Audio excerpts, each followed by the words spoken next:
name is Rob Powell. For the past few years, I've held the position of Deputy Team Leader at the Brecon Mountain Rescue Team here in Wales. The BMRT is an essential emergency service for rural Wales, staffed entirely by volunteers and funded entirely by donations from the National Lottery and members of the public. Our work is not just restricted to mountain or wilderness search and rescue for climbers and hill walkers. Our skills are also deployed by the Welsh Police to search for vulnerable or missing persons, on assignments where we can employ our specialist medical and rescue techniques. I've seen some pretty wild things during my time in the rescue team, some of which have been more distressing or disturbing than I'd care to admit. But there's only been one incident in my entire career that myself or my colleagues have not been able to fully explain. This is the story of that incident. Mountain rescue teams can only be called on the authority of the police. A call is normally initiated by the local force in response to a 999 call or the report of a missing person. The team can be, and is, called out at any time of day or night, under any conditions, even on New Year's Day and Christmas Day. The relevant police personnel will initially alert the rescue team by means of a pager message. A little outdated, I know, but it reflects the slimmer-than-slim budget we're forced to work with year in and year out. Once the volunteers receive their "I'll respond" message, the ball gets rolling. A team leader or deputy team leader will then discuss the details of the incident with the coordinating police officers and decide on appropriate rendezvous points and if any additional assets need to be deployed. This can include additional teams, tracker dogs, or even helicopter support if the situation calls for one to be deployed. So I'm sitting in the Drover's Arms pub with a few mates, having just finished watching one of their younger brothers represent their high school in a rugby sevens match. Their team won, so spirits are high. We've just finished some dinner. I'm about to get stuck into my first pint of the evening when my beeper goes off. I won't lie, I was a bit annoyed. I'd really been looking forward to that pint and were explicitly told to expect things like that. Such is the life of a mountain rescue volunteer. Anyways, I let the lads know that I had to leave, put my coat on, and began the 10-minute walk up to a small set of offices that serve as the BMRT headquarters. It's early on a Sunday night.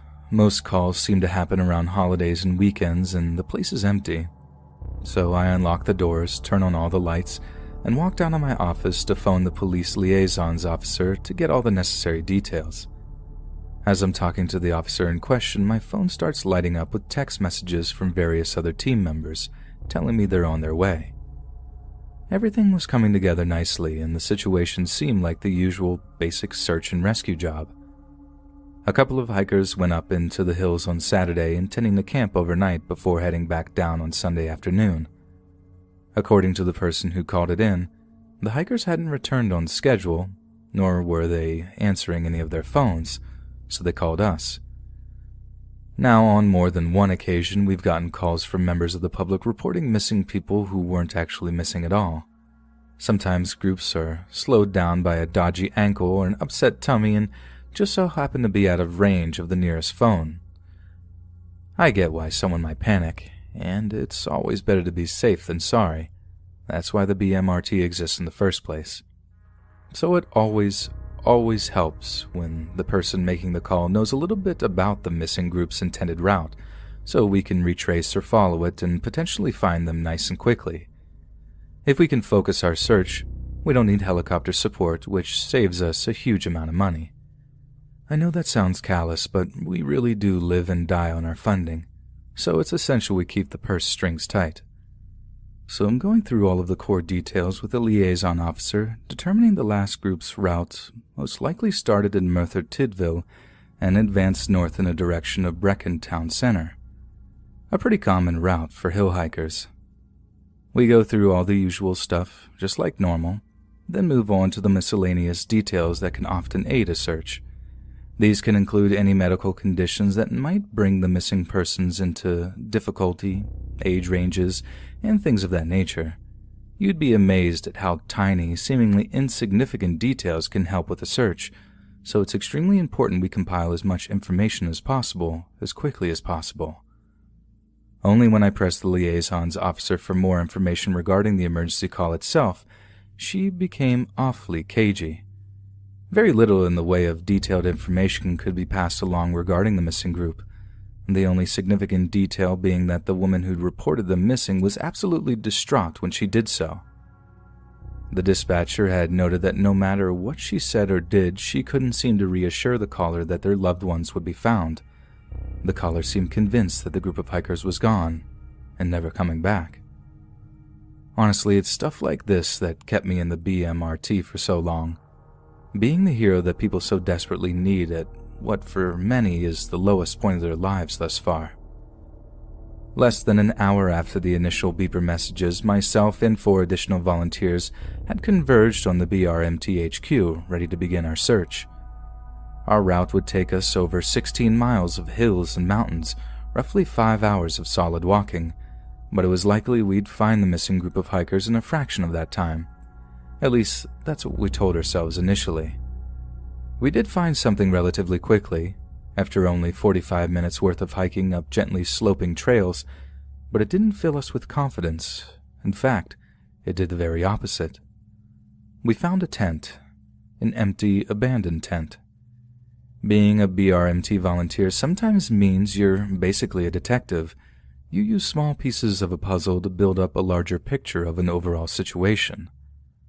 What we had before us was an empty 2-man tent, but we were looking for a total of 4 missing hikers. What was clear was that whoever had set this tent up had been easily able to make it down into Brecon to report an emergency. Only they hadn't. They'd apparently gone back up the trail, but why they do such a thing escaped us completely. But what was obvious is that they'd done so without their hiking boots. This was the first really worrying sign. This happened to be in the middle of March, not the coldest month on the year, but one which brings strong winds to central Wales. Wind chill can lower ambient temperature by almost half and tend to be the cause of most cases of hypothermia we encounter. A hiker can look outside, see a sunny day, and assume fine weather, but once they're up a mountain, the wind can drop the temperature into single digits and turn a seemingly benign situation into a deadly one. But it wasn't just the hiking boots that had been left being either. A fair amount of cold weather clothing had been left behind in the tent, along with what appeared to be a significant amount of food and water. It was at that point that any hope of getting through this rescue without having to call in helicopter support went right out of the window. Whoever was lost out there needed help, and quickly. So we called it in, and within minutes, a search and rescue helicopter had taken off from Neville Hall Hospital in Abergavenny with the intention of flying the length of our proposed route. Our eye in the sky was on its way. It was full dark, no stars by the time we made the call, and shortly afterward we began to see red and white flashing lights moving westward in the sky ahead of us. The helicopter's pilot and I exchanged greetings as they tuned into our radio frequency, and I kept in touch with them as best as possible as we advanced along our route. What's more, it didn't take long before the co-pilot spotted something unusual just about a mile or so ahead of us. According to the helicopter's crew, they had spotted a person running along one of the mountain trails in the opposite direction we were heading. They had tracked the individual's movements for a minute or two before losing sight of them around a set of standing stones. There are over 30 standing stones in the Beacons National Park. Some of them are many centuries old and wreathed in myth. It isn't known exactly how many of the surviving standing stones are prehistoric. Some appear to be memorial stones, and others may well have had more than one function, either as boundary markers, waymarks on ancient trails, signposts, or even rubbing stones for livestock. But whatever their purpose was intended to be, we had our next rendezvous point, one that we would have to reach quickly if we hoped to find our missing persons in good health. It took about 45 minutes of hard hill climbing before we reached the standing stones. After a minute or two of combing the area with only our personal torches for light, one of my team members called me over to one of the standing stones. Behind it, set into a little hillock that obscured it from view, was a small opening in the earth. I say small. It was just about big enough for a fully grown adult to climb inside. And what was clear was that it would be the perfect place for someone stuck on a mountain to take shelter from the biting wind and rain. I stuck my torch inside the opening and peered inside, only then seeing just how deep the passageway seemed to go. Wales used to be a hub for the British coal mining industry, and the country is now littered with disused mining pits and shafts, both ancient and modern. Knowing this full well, the underground passage didn't strike me as too unusual at first, and I actually thought that the missing hikers lucky that they might have come across something like this to shelter themselves. I called out down the opening, checking to see if anyone had slipped down the tunnel and gotten themselves stuck whilst trying to take shelter, but received no reply. I then called over one of the other team members who happened to be carrying the majority of our climbing ropes. We harnessed him up, staked climbing pegs into the earth just outside the entrance, and began to lower him into the opening to check for signs of life. We lowered him down so far into the earth that I began to worry about the prospect of him getting stuck himself, but thankfully, we didn't have to lower him any further before he had found something. He called out for us to pull him up, alerting us that he had found an item of clothing that possibly belonged to one of our missing hikers. So we did just that. We pulled him back up, took the item of clothing from him, and lowered him back down to continue looking. As he did so, I took a quick look at the jumper he'd brought up, and was struck by something unusual about it. It looked old, really old. Clothing exposed to the elements for long periods can end up looking pretty rough, but not that rough. It appeared as if it had been stuck down that hole in the earth for a long, long time. We didn't find anything else down that hole, or on the rest of the mountain.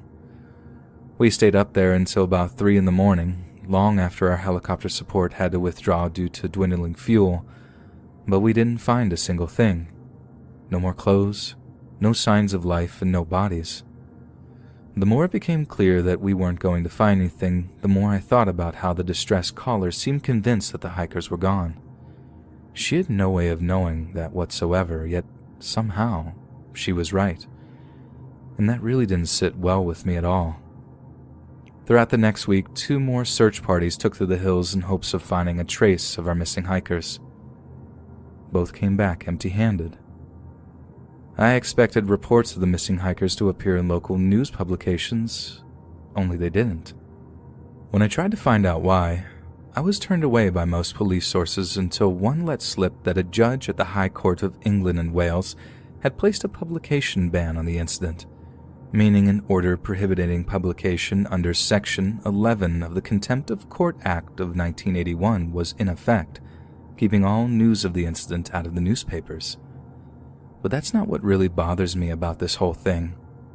I mean, it's been confounding, sure, but it's another peculiar detail surrounding the case that keeps me up at night. The name stitched into the jumper we found down that hole in the earth was Robert Williams. I came to find out that this didn't match any of the names we'd been given regarding our missing hikers. In fact, Robert Williams had been missing from the nearby town of Neath since March of 2002, 17 years before our missing hikers were reported. Who was it that our helicopter support had spotted before they disappeared among the standing stones? Was it one of our missing hikers? Or was it in fact the long-lost Robert? Regardless, I can't help but think I'd find the answers to these questions at the bottom of that tunnel, hidden among the standing stones.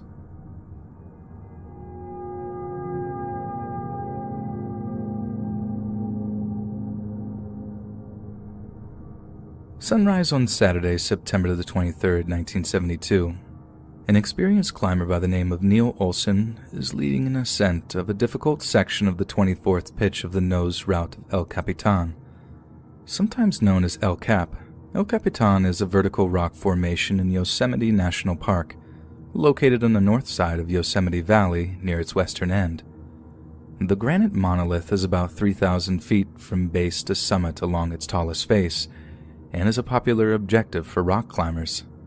The aforementioned nose route is one of the original technical climbing routes up El Capitan. Once considered impossible to climb, El Capitan is now the standard for big wall climbing. Just as the group passed Camp 5, a set of ledges about 900 feet below the top of the cliff, a horrifically unfortunate accident occurs. Somehow Olson pulls a 125-pound boulder loose from a wedging just above him, and he watches in terror as the huge rock begins to fall in his direction.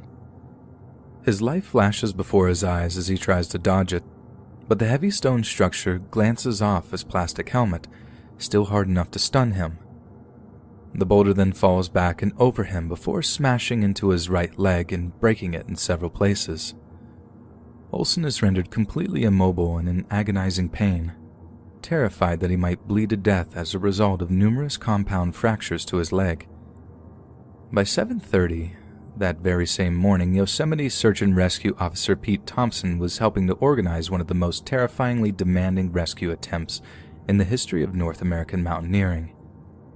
Pete had assembled an A-team of 6 local climbers in his office, their mission being to develop an initial rescue plan, estimate equipment needs, and identify other technical climbers they'd wish to take with them.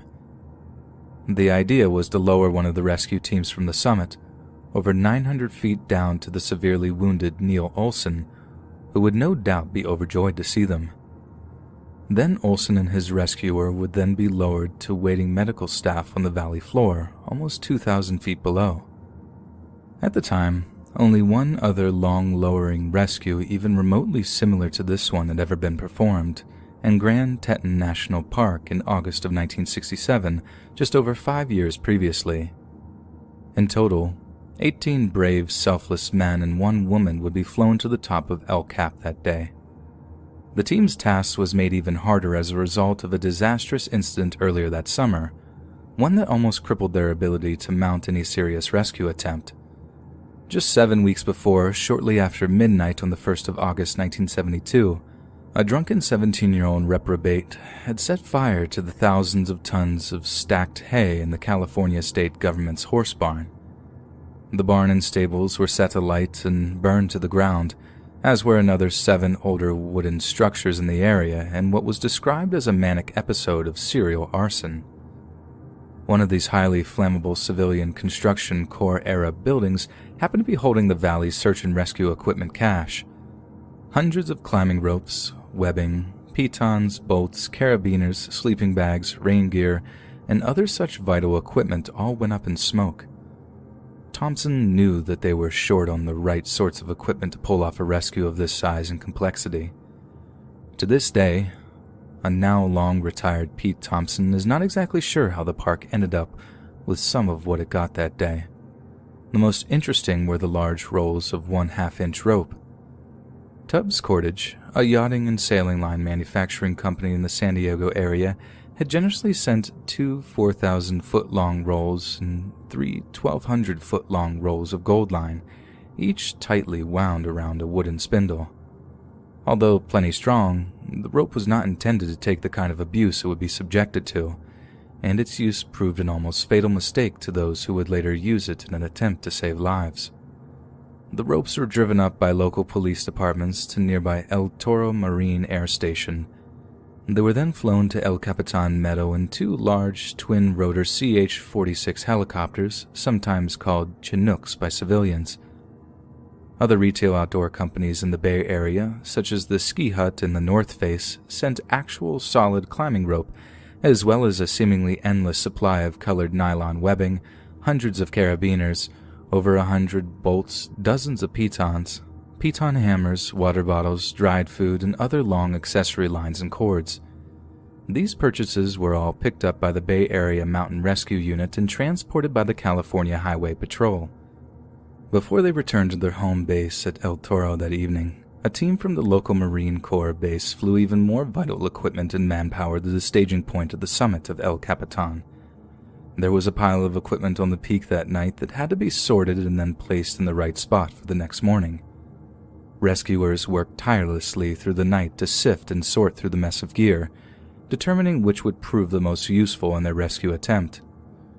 During the height of the stretcher lowering later in the day, several hundred people stood along the road and in the meadow at the base of El Cap, most with their binoculars pointed toward the light brown cliff, morbidly observing the ensuing rescue attempt. 6 of the Camp 4 search and rescue site climbers rappelled down to Camp 5 that first afternoon. Up top, the climbers knotted together enough ropes to create 2 3,000-foot lengths of cordage. One rope made a directional change at the victim's tiny ledge far below. The other ran straight from the final lip of El Capitan to Olson's litter, attended by Camp 4 superstar Jim Bridwell. Although it took more than 36 hours to fully orchestrate, once underway, the rescue attempt took just 90 minutes for the pair to be lowered down the remaining 1,800 feet of sheer cliff face. Luckily, the entire thing went off without so much as a hitch. The 5 still on the ledge, as well as Olson's partner, elected to come down later that night after dark when energy and focus had been recuperated. Al Garza, the park's chief electrician, built a huge light bank and illuminated almost the entire face of the Great Cliff, just one small example of the gargantuan amount of work and effort that went into rescuing Neil Olson. Neil's leg healed, and despite the consequential injuries incurred from the accident, he continued to climb for the next 4 decades. But he never, ever forgot the horrors of what he had to endure on El Capitan that day. Nor did he forget the brave and valiant efforts of those who risked their own lives to ensure his own survival.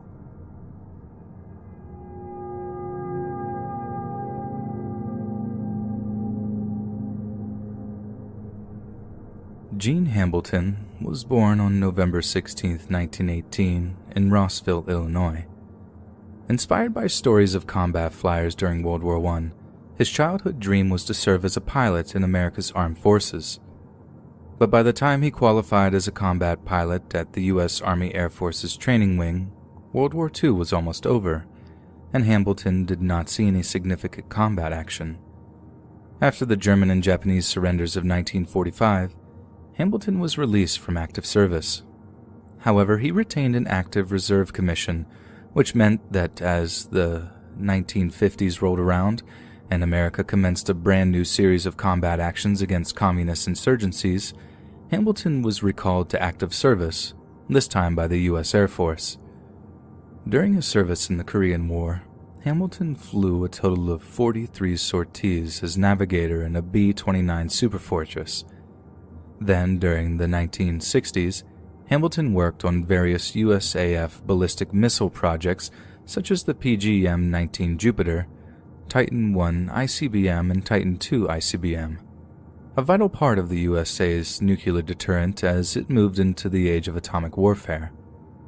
After his involvement in the missile projects, he commanded the 571st Strategic Missile Squadron at Davis-Monthan Air Force Base in Tucson, Arizona from 1965 to 1971. He also served as the Deputy Chief of Operations for his squadron's parent unit, the Strategic Air Command's 390th Strategic Missile Wing at Davis-Monthan, AFB, Arizona. After the commencement of the Vietnam conflict, Hambleton switched from the Strategic Air Command to the Tactical Air Command and was assigned to the 42nd Tactical Electronic Warfare Squadron in Koret, Thailand, as a navigator.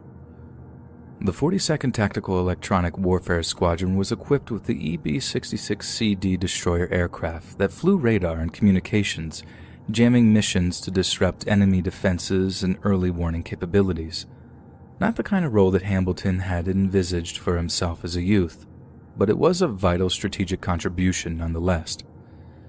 During his 63rd mission on April 2, 1972, Hambleton was a navigator aboard an EB-66C gathering signals intelligence, including identifying enemy anti-aircraft radar installations to enable effective jamming.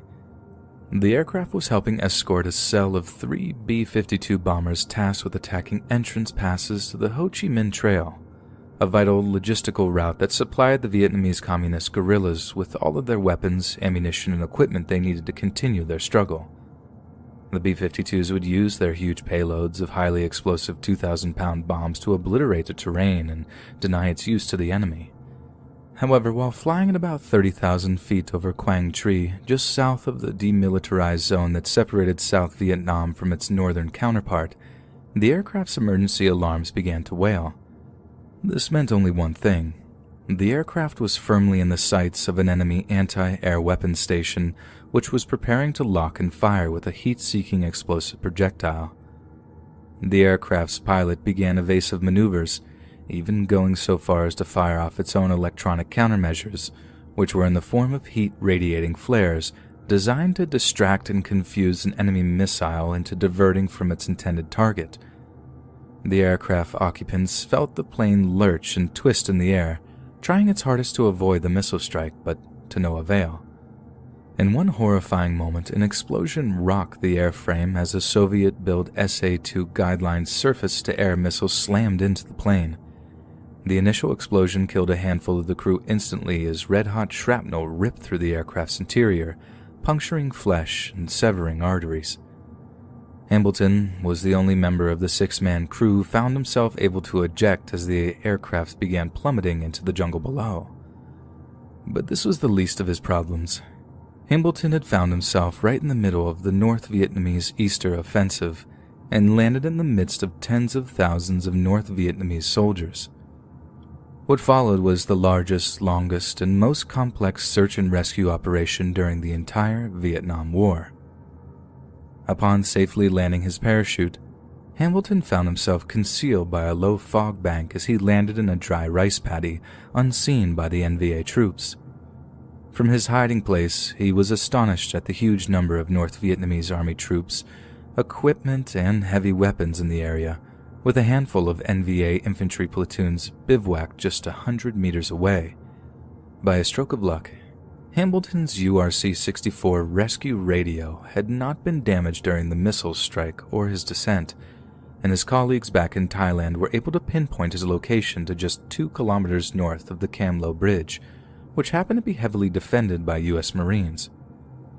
These coordinates were then quickly passed along to an HC-130 search and rescue aircraft operating just south of Quang Tri. Recovering Hambleton quickly was essential, as the odds of recovering downed airmen dropped below 20% if the aircrew member was on the ground after 4 hours. But their efforts would be severely hampered by the huge number of troops and large quantity of anti-aircraft fire in the area, some of it supporting the NVA's efforts to capture and protect the Cam Lo Bridge near Hambleton's position.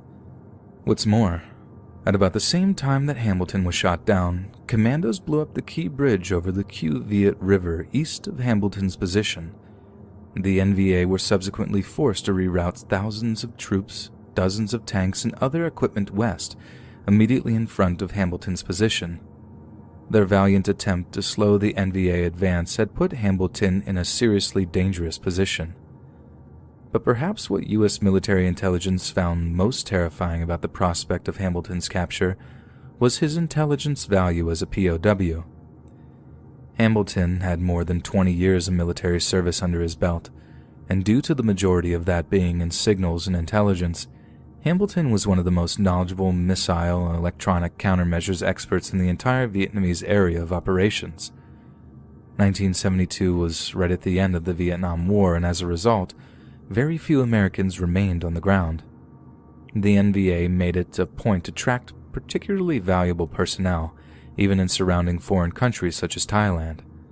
The North Vietnamese were also probably supported by the Russian KGB, who by decrypting American message traffic likely knew exactly who had parachuted into their midst. This ability was most definitely enhanced by the then unknown American spy, John Anthony Walker, who had given the Soviets a radio cipher card and other high-value intelligence. Hambleton's capture would be a terrific blow to American air power around the world and a huge prize for the North Vietnamese and indirectly the Soviets. But Hambleton was hardly unprepared for such a disaster. He had received water survival training at Turkey Run, Florida, in addition to escape and evasion training and survival basics at the Pacific Air Command Jungle Survival School in the Philippines. Despite the shrapnel wounds from his aircraft exploding, a ripped finger, and 4 compressed vertebrae from the force of the ejection, Hambleton decided that with only 9 months to go until his retirement, he was going to survive and return home. But before he could do that, Hambleton had to relay the coordinates of the North Vietnamese around him. This must have satisfied any desire for revenge rather well, as Hambleton watched in secret as bombs and missiles began to rain down around him, all over the positions of the North Vietnamese. But such munitions are hardly 100% accurate, and there's no doubt that as Hambleton watched the ordnance explode all around him, he prayed that none would stray from their targets and land directly on his hiding place. Time and time again, attempts to locate and rescue Gene Hambleton resulted in yet more casualties and destroyed aircraft. 5 aircraft have been shot down and another 16 seriously damaged, while an additional 10 service members have been killed or captured in their attempts to rescue their comrade. On the 8th of April, General Creighton Abrams, who would go on to have a tank named after him, ordered that no further combat search and rescue would be attempted, but that given Hambleton's top-secret clearance and knowledge of missiles and countermeasure technology, that every effort should be made to bring him home alive. And so, a covert land-based rescue operation was suggested instead. In Saigon, Navy SEAL Lieutenant Thomas R. Norris, one of just 3 SEAL officers and 9 enlisted men remaining in Vietnam, was waiting for orders when the call came in for a commando operation to get Hambleton out. Norris was immediately dispatched to lead an operation to rescue Hambleton. Meanwhile, the U.S. rescuers knew that the North Vietnamese were monitoring radio communications and understood English. However, Hambleton's rescuers learned that he was one of the best golfers in the entire United States Air Force and that he retained a detailed memory of the golf courses he had played. Improvising a code using a series of specific golf course holes to guide him through the minefield sown to protect him, they radioed him. "You're going to play 18 holes, and you're going to get in the Swanee and make like Esther Williams and Charlie the Tuna. The round starts on number 1 at Tucson National." Hamilton was initially confused and actually asked the radio operator, "What have you been smoking?" But he soon broke the code, realizing that they were feeding him information on the distance and direction they wanted him to travel. Number 1 at Tucson National is 408 yards running southeast. The reference to Charlie the Tuna was an allusion to the water course he'd encounter if he followed the direction correctly. However, to save time and speed up his rescue, Hambleton chose to pass through the abandoned village that concealed the guns that shot down some of his would-be rescuers. The village had been heavily bombed as retaliation, and the likelihood that there were any surviving North Vietnamese soldiers in the area were slim to none. But to Hambleton's absolute horror, he advanced into the smoking ruins of the village to discover that it had been reoccupied by NVA soldiers. Hambleton crawled through mud, brush, and smoldering wreckage, staying out of sight of the enemy's soldiers for as long as possible. But soon his luck ran out. He tried lying face down in the mud, mimicking a dead body in the hopes that a nearby patrolling sentry would mistake him for a dead NVA soldier. But it was not to be. The soldier began prodding Hambleton with his bayonet, his suspicions raised by the unusual uniform worn by that particular corpse. Hambleton winced in pain, unable to ignore the agonizing stabs, and the NVA soldier turned to scream warnings to his comrades. Yet Hambleton was quick. He leapt up from his hiding place, taking out the Air Force survival knife that was standard issue to all combat pilots at the time. As the soldier took a gasp of breath into his lungs, intending to release it as a terrified warning scream, Hambleton jabbed the sharp end of his knife into the man's throat from behind, sawing and cutting until the soldier's screams were drowned out by the blood that flowed through his windpipe. As the body lay at his feet and his veins coursed with adrenaline, Hambleton had no time to rest or recoup. He would have to go on, or suffer the same fate as that poor dead soldier, dead by his own hand. By the 11th of April, 9 days after he was first shot down, Gene Hambleton was too weak to move on any further. The rescue team on the ground, which had been reduced by constant NVA harassment from a dozen individuals to just 2, knew they would have to act fast. The remaining rescuers, an American Navy SEAL and a Vietnamese commando, commandeered a traditional Vietnamese river fishing boat known as a sampan, intending to be discreet, a mobile method of reaching the downed pilot. But before they departed, each confessed to each other that they may not survive such a desperate, daring attempt. Disguised as Vietnamese civilians, they rode quietly upriver, but even in the pitch dark and dense fog, they could see large numbers of North Vietnamese soldiers and tanks on the shoreline. Stopping to check his map at one point, the sole U.S. Navy SEAL suddenly realized that 2 NVA soldiers were sitting about 10 meters away. However, they were asleep. Traveling upriver in the sampan, they broke out of the heavy fog and found themselves about 4 kilometers from their starting point under the Cam Lo Bridge. They had passed Hambleton's position more than 30 minutes ago. Turning around, they worked their way south before putting ashore and began to search for Hambleton. They finally found him sitting in a clump of bushes, alive but partly delirious and extremely weakened, having eaten only 4 small ears of corn in 12 days and having lost 45 pounds since his plane was shot down. Sunrise was coming, and although the SEAL thought it best to wait until dark to return downriver, Hambleton needed to be evacuated immediately. Despite the risk, the SEAL and his Viet counterpart hid Hambleton in the bottom of the sampan, covered him with bamboo, and started downriver.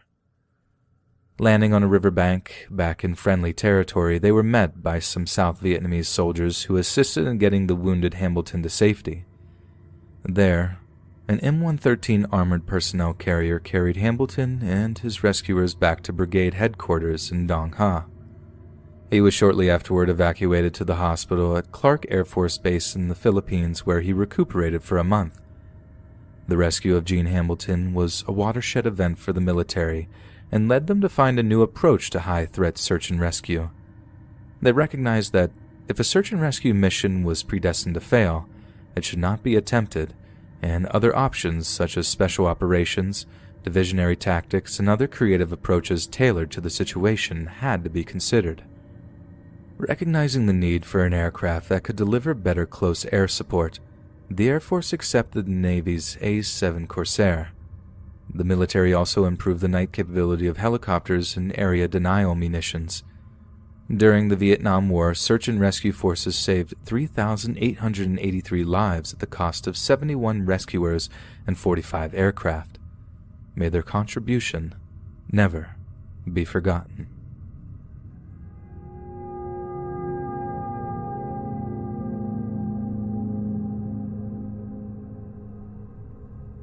I'm Colm Michaels, and I live here in Coquitlam, a city of the lower mainland of British Columbia, Canada. I work for the Coquitlam Search and Rescue, a volunteer search and rescue association based here in BC. Our primary area of operations is just shy of 2,000 square kilometers and includes some of the most rugged and inaccessible terrain in the southwest region of the province of British Columbia. The team also provides assistance to residents during natural disasters such as floods and earthquakes. But my work isn't at the glamorous end of the spectrum, loading up into helicopters and winching wounded walkers off of mountain trails. I'm more at home in my office cubicle than I am in the belly of a rescue chopper, and much more comfortable in jeans and a polo than a climbing harness and safety helmet. You see, for the past few years, myself and a handful of other IT graduates have been working on a publicly accessible database that compiles information of British Columbia's missing persons. We built a database with dozens of names compiled from the memoirs of SAR volunteers throughout the province. So far it dates back to 2002, when many files started going electronic.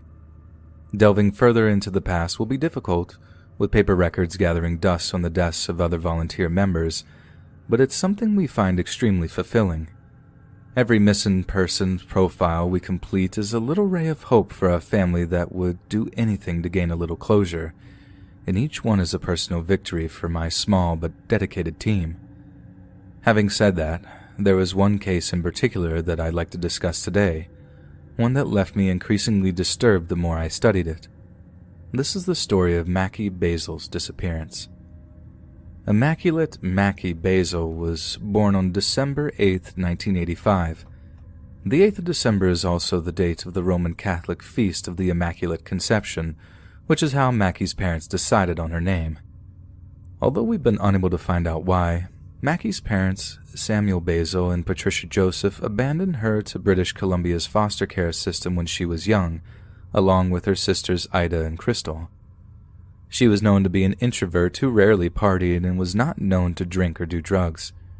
She was also very selective with who she spent time with and often preferred to stay at home cleaning, decorating, completing tasks, being online, talking with her sisters, or spending time with her son, Jameson, who was just 5 years old at the time of her disappearance.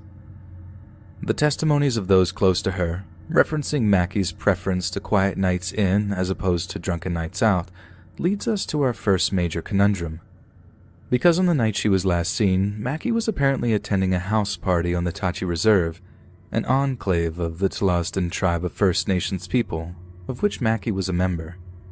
She was driven up to the reserve by a cousin of hers named Keith, which is again unusual given that Mackie was apparently averse to going anywhere without her own wheels, and if she did, it was often with her son in tow, along with some extra clothes, a makeup bag, and a bag of spare diapers for her young son.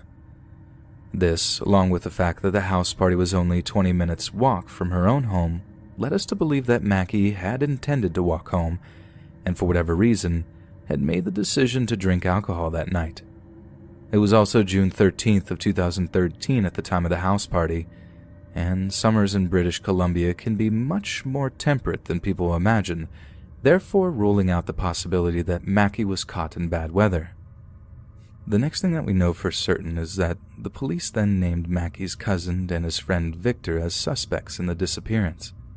Both were arrested and subjected to polygraph tests to determine if there were any inconsistencies in their story.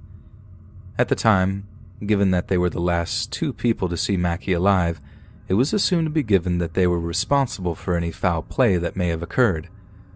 But the Royal Canadian Mounted Police reported to the Basil family that both men were cooperative, and that even interviews with forensic psychologists had gone very well, essentially eliminating Keith and Victor as suspects.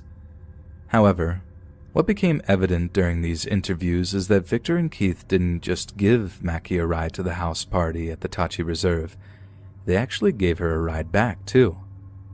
Somehow, Mackie had gotten out of the car during a ride home that should have taken 4 to 5 minutes, maybe even less.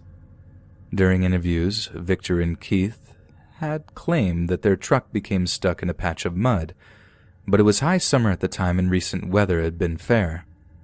Obviously, this answer did not satisfy police investigators, hence why they were subjected to numerous interviews and lie detection tests. But afterwards, they were happy enough to release the men from custody. Our team had reached out to Victor and Keith in order to ask them to shed a little more light on the events of that evening. Both aggressively declined. We may never know the reason that Mackie got out of her cousin's truck that evening, but we're certain she did. Forensic examination of the truck she was present in found absolutely no traces of blood or anything else which may lead us to believe that they had killed her. What's clear is that Mackie was now alone, in the middle of the night, on a lonely woodland road in the middle of British Columbia. If the RCMP had effectively ruled out foul play as the reason she disappeared, this leaves us with two serious theories: accident or animal attack. Although there are numerous dangerous wild animals that are known to live in that area, the theory of an animal attack is brought into question due to the lack of evidence of an attack found by the searchers involved in the thorough ground and air search. There was no confirmed recovery of any of the items that the young mother had when she went missing, nor was there any discovery of blood or other remains confirmed to be hers. If she went missing due to an accident or misadventure, then it is also reasonable to presume that she would have walked to where she had met her demise. That would have been well within the range of the search party who were looking for her remains, which were never found. For all intents and purposes, a young woman went to a house party one night and then dropped off the face of the earth. Missing people always leave something of a trail behind, one that 99% of the time leads us to locate them to be dead or alive. But somehow, Mackie did not. It really is as if though she just melted into the ether. It should also be noted that Mackie's cousin, Bonnie Marie Joseph, went missing on the exact same stretch of road just 6 years previously in September of 2007. This stretch of road happens to be known as the Highway of Tears, a 725-kilometer corridor of Highway 16 between Prince George and Prince Rupert, British Columbia, which has been the location of many murders and disappearances beginning in 1970. What sets Mackey's disappearance apart is that most of those murders and disappearances have been solved relatively easily, while Mackey's case shows absolutely no sign of being solved anytime soon.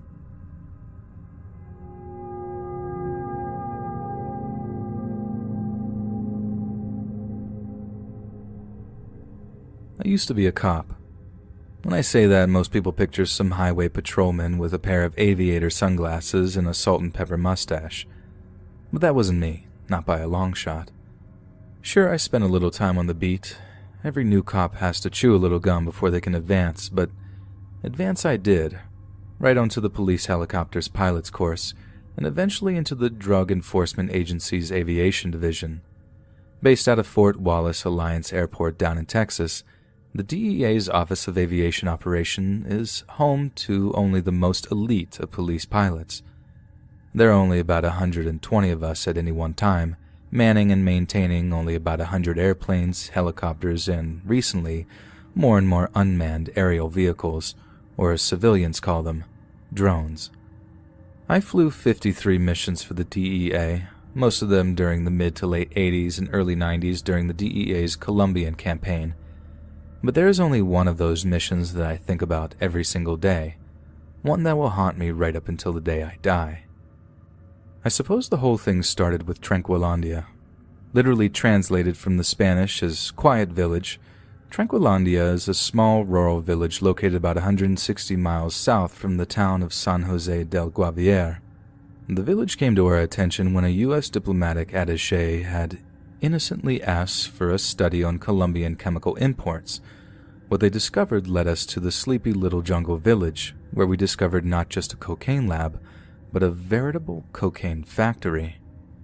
The factory is fully equipped with living quarters for more than 100 people, several storage rooms for chemicals and supplies, and workshops for automobiles and airplanes. With this efficient production line, traffickers were synthesizing 20 tons of cocaine a month, putting $12 million in the coffers of the Medellin cartel in only 2 years. Authorities seized more than 10 tons of cocaine and cocaine based on Tranquilandia and found more labs and similar compounds in the surrounding jungle. The police destroyed drugs and material conservatively estimated to be worth $1.2 billion, but this discovery was only the beginning. We had uncovered an entire network of cocaine production and smuggling, one that would take many months to completely dismantle. It's during this operation phase that I flew the mission that changed my life forever. One night, I was woken up by a member of our team who informed me that an emergency mission was being planned down in the briefing room. The team leader had handpicked me as the lead pilot, given that I had somewhat of a speciality for flying in low-light conditions. But I had to drag myself to the briefing room to get any actual info. It was to be a search and rescue operation, probably the most high-pressure, high-risk mission a helicopter pilot can ever be assigned to. And high risk it was. A small group of Colombian Junglas Special Force soldiers, advised by an attachment of U.S.-born DEA agents, had been ambushed and routed by a group of cartel or cartel-aligned gunmen. One was already KIA, but another was on the run with his emergency location beacon pinging every few seconds. We were tasked with the unenviable job of tracking the beacon to the agent's location, then getting him out of Dodge. I immediately set about preparing my chopper for takeoff. Myself and my co-pilot checked our fuel gauges, tested for metal fatigue as best we could, and studied maps that charted the emergency beacon's course. Missions like that normally meant an accompaniment of Colombian law enforcement or special forces guys, but when we were just about ready to depart, a group of guys who I'd never seen before rolled up to the helipad and introduced themselves. I use the term introduce themselves very loosely because they didn't, not really. They were our special forces guys, Americans, and they didn't use regular names or call signs, and they didn't even really look like soldiers either. All had thick facial hair, no markings on their uniforms, and they even carried a few unconventional sidearms that suited the jungle environment. They looked more like the bad guys we were fighting than anything else. We lifted off the helipad in almost complete darkness once the Special Forces team had piled into the belly of the beast, flying southwest for about an hour or two until a silver of pale blue daylight had started to creep onto the distant horizon. Suddenly, the SF team's radio chatter went into overdrive, and their team leader demanded I land in a nearby clearing. Obviously, I obliged, bringing the chopper down among long grass as the Special Forces soldiers piled out of the chopper and sprinted towards the tree line. Only then did I see what they were talking about. It was a body, slumped against a tree, with one arm weakly waving in our direction in the dim morning light. Even from like 100 meters away, I could see that their face, arms, and uniform were caked in dry blood. What little skin was exposed was so pale it was almost ghostly. I watched transfixed as the SF guys reached the tree line and began to drag the wounded agent onto their shoulders. But suddenly they dropped the guy, so hard I snapped at them over the radio to be more freaking careful. They couldn't hear me, but that didn't matter. But once again it appeared that they'd seen something that I hadn't, because all of a sudden they began hurtling back towards the waiting chopper, a look of terror on their faces. Just as I was about to ask them what was going on, I was blinded by a bright flash in the middle of the clearing. By the time I could see again, the Special Forces guys were back to the chopper, screaming at us to take off and get out of there. When I looked up, I saw the right side of the chopper's windshield was covered in blood and gore. I was confused, but none of us had time to think, as right at that very moment a light show of muzzle flashes erupted in the tree line around us. The chopper rattled and shook as gunfire ripped through the airframe. The crack and whiz of bullets could be heard even over the roar of its engines. I turned to my co-pilot for a second and saw he had a hand clamped tightly around his throat. Blood squirted out from between his fingers as he struggled for breath. I turned to the SF guys in the back to ask if any could give my co-pilot first aid, but they were occupied with their own casualty. One of their team's legs was missing above the knee, and the remaining 3 were fighting to properly tie a tourniquet as the chopper lurched forward after takeoff. There was nothing I could do but try my hardest to get us back to base safely, and I'm not quite sure how I did it, only that I somehow did. Just not in time to save the lives of my co-pilot and the Special Forces soldier wounded in what turned out to be a cartel ambush. As it turns out, the cartel-aligned gunmen had shot and killed both of our DEA agents in the initial ambush on the Colombian patrol. Then, they'd packed one of the bodies with remotely detonated explosives, activated the emergency beacon, then simply waited for us to show up. As for the waving motion the body seemed to be making, I asked one of the SF guys what the deal was a few days later.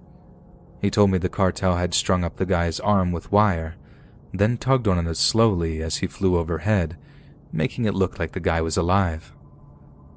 That's the thing I can't get ever out of my mind. The sight of that dead man, waving up at us, inviting us to join him.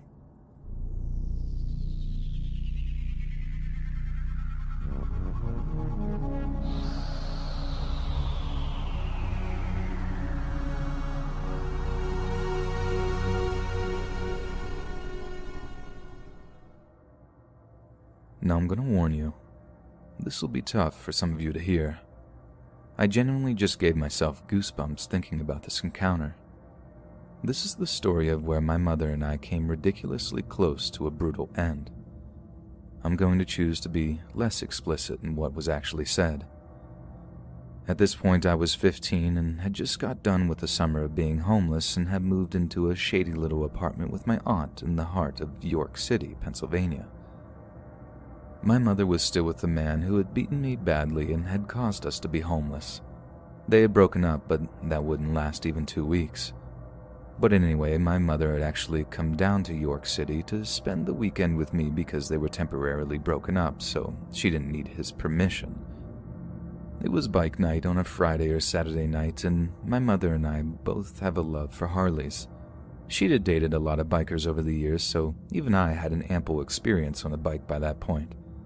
But we had walked from my aunt's apartment to where the bike night was being held to get out and have some fun. My mother and I get lots of attention from the rowdy bikers and the like, but we had no trouble overall and had a great time. For a moment, it had felt like old times with her, when I could have called her my closest friend. We probably began heading home a little after 10, and it was going to take close to a half an hour walk to get back to my aunt's place. York City wasn't very safe to walk during the day, much less at night. We avoided the streets with royal names like King and Queen. If you were on those roads at night, you were liable to get shot. But our precautions were not enough.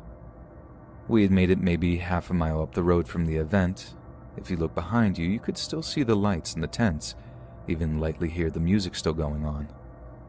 We were quietly talking when, from a dark alleyway, a man stepped out.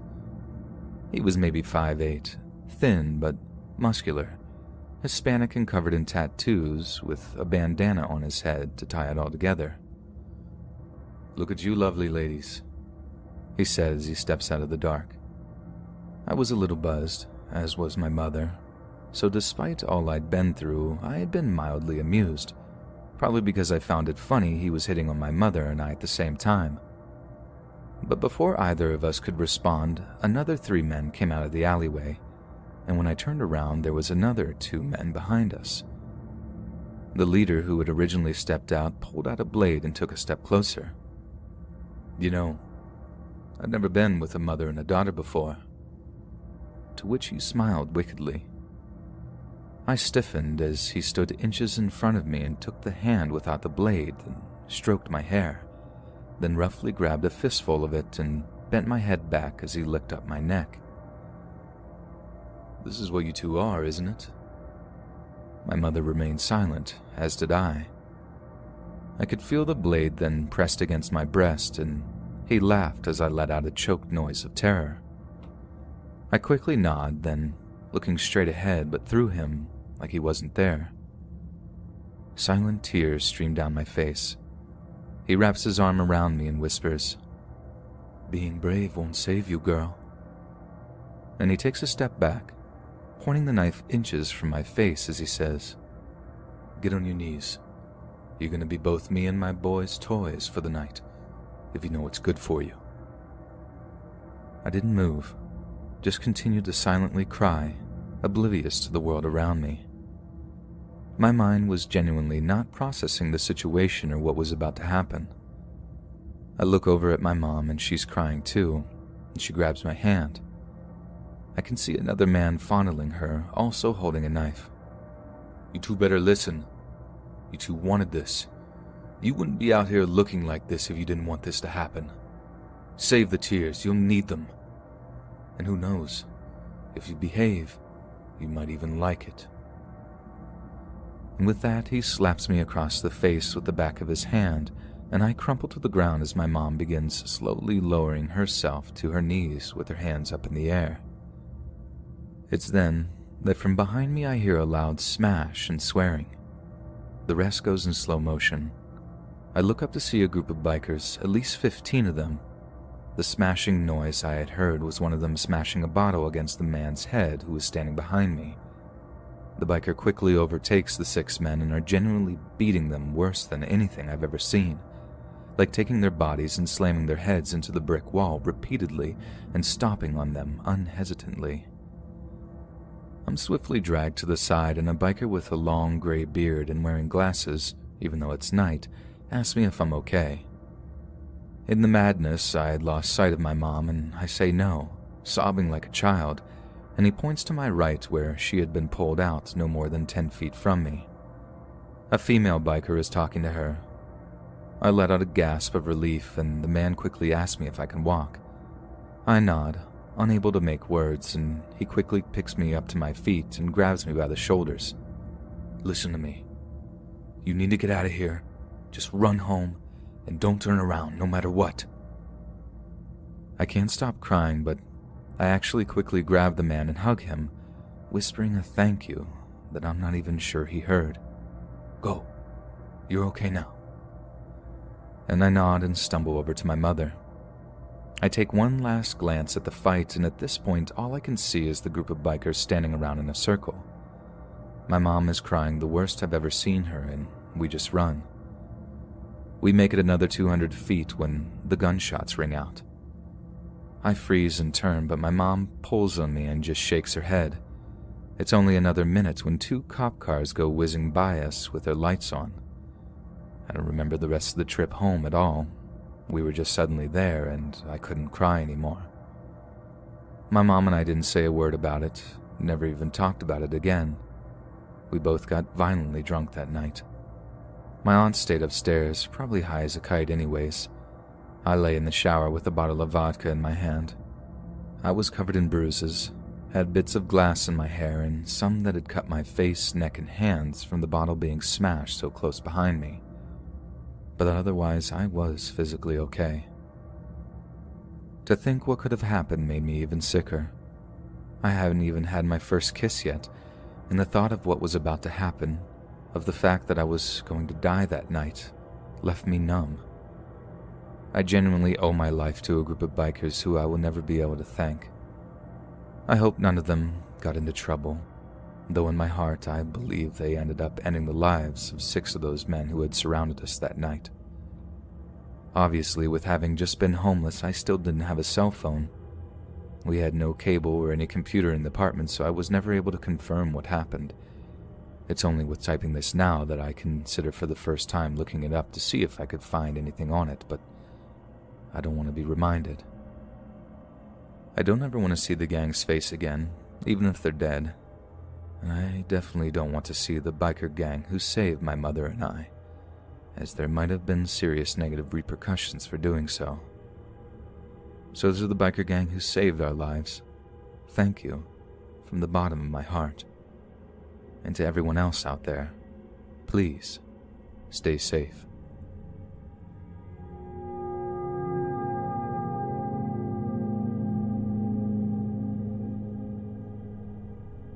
This happened when I was 11 years old. I know it was right around then because I was with my little brother in the $2 theater seeing the new Avatar movie that had come out just a few months earlier in 2010. It was in the middle of this little shopping area surrounded by stores. My mom had dropped me off with my little brother, Jay, who had only just turned 4 at the time. I think my twin, Cass, had gone to a friend's birthday party sleepover, which is why I was allowed to take Jay. My mother was supposed to only be in one of the stores immediately around the little theater, but evidently she didn't anticipate how long the movie was going to be, and I definitely didn't have a phone back then, so she had no way of contacting me or I her. Anyway, I leave the theater carrying Jay, though he could walk if he wanted to. The $2 theater was never super busy, so there was only another 6 people or so who were leaving the theater at the same time as us. As soon as we stepped out of the theater, I noticed my mother's falling apart red minivan was nowhere in sight. This immediately made me uncomfortable, but I wasn't super surprised. At first, we sat on a bench right outside the theater, waiting, while Jay kept talking about how cool the blue people were with their flying dinosaurs and how he wanted one. But after over half an hour of waiting, a worried employee came out and asked if we were okay, and if we needed her to call someone. My mother didn't have a cell phone either, so that was unhelpful, but I knew better than to act like I needed help. I shoot Jay a look to keep quiet and he obeys. If she called the police, my mother would be livid. She always told us that if we thought growing up with her was bad, wait until we were put into foster care and split apart, or she'd just say if we ever left her, she'd end her own life, which I fully believe, so I just smiled politely and told the woman that our mom would be there any minute to pick us up. I knew we couldn't just stay and sit there now, so I told Jay we needed to start walking home, which looking back wasn't my best idea. The theater was almost half an hour's drive from my house. It would take me well past dark to get home by myself, and even longer still having to carry my chunky 4-year-old, especially with how small I was for my age. But I had Jay to look after, and I was super protective of him, so I was on high alert as soon as we began walking. We crossed the street on the crosswalk and began making the long trip towards our house down the sidewalk, with Jay on the inner side of me, so if anything happened, he wouldn't be hit by a car. He waddled alongside me for a while, but we didn't even make it completely out of eyesight of the shopping center when a small black car pulled over, and a middle-aged man with thinning hair and dark eyes smiled and waved at me like he knew me. "Hello there," he replies cheerfully, and I back up, still ridiculously shy, and mumbled a polite hi back. "What is a precious young lady like you doing out here? Is that your son?" Now keep in mind, I'm like 11 years old and looked even younger than that. I was still completely a skinny child in appearance and definitely did not look old enough to be Jay's mother by any stretch of the imagination. I laughed awkwardly. "No, this is my little brother. We're just headed home, thank you."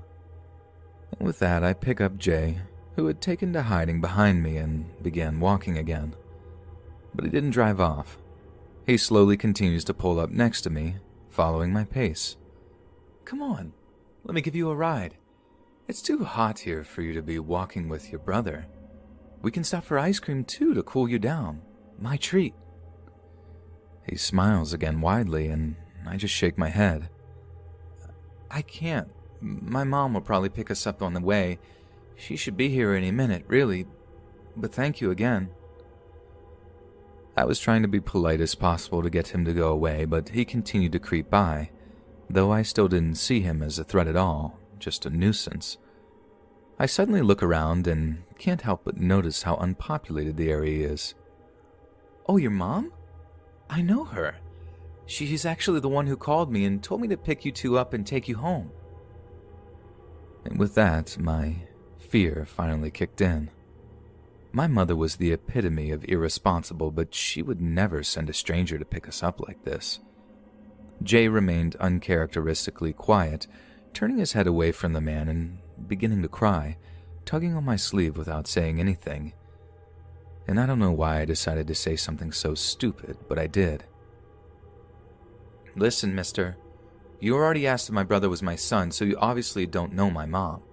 Please leave us alone, we're fine." And that's when the huge smile instantly disappears from his face.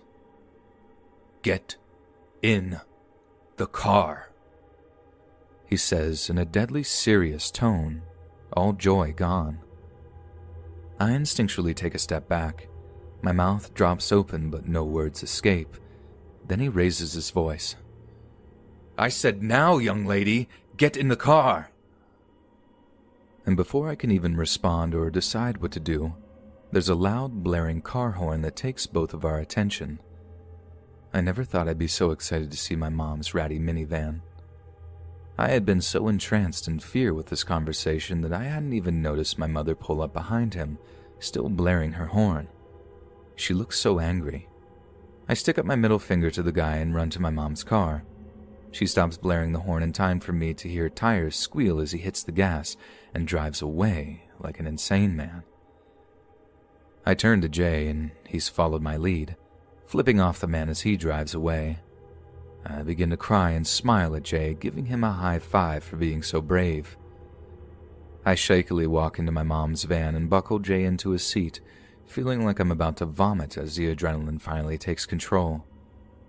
My mother yells at me the entire way home, telling me how stupid I was to try to walk home and that I should have just waited for her. I sob and ask where she was, and she says that the movie was so long she decided to drive down the street to go grocery shopping at Walmart.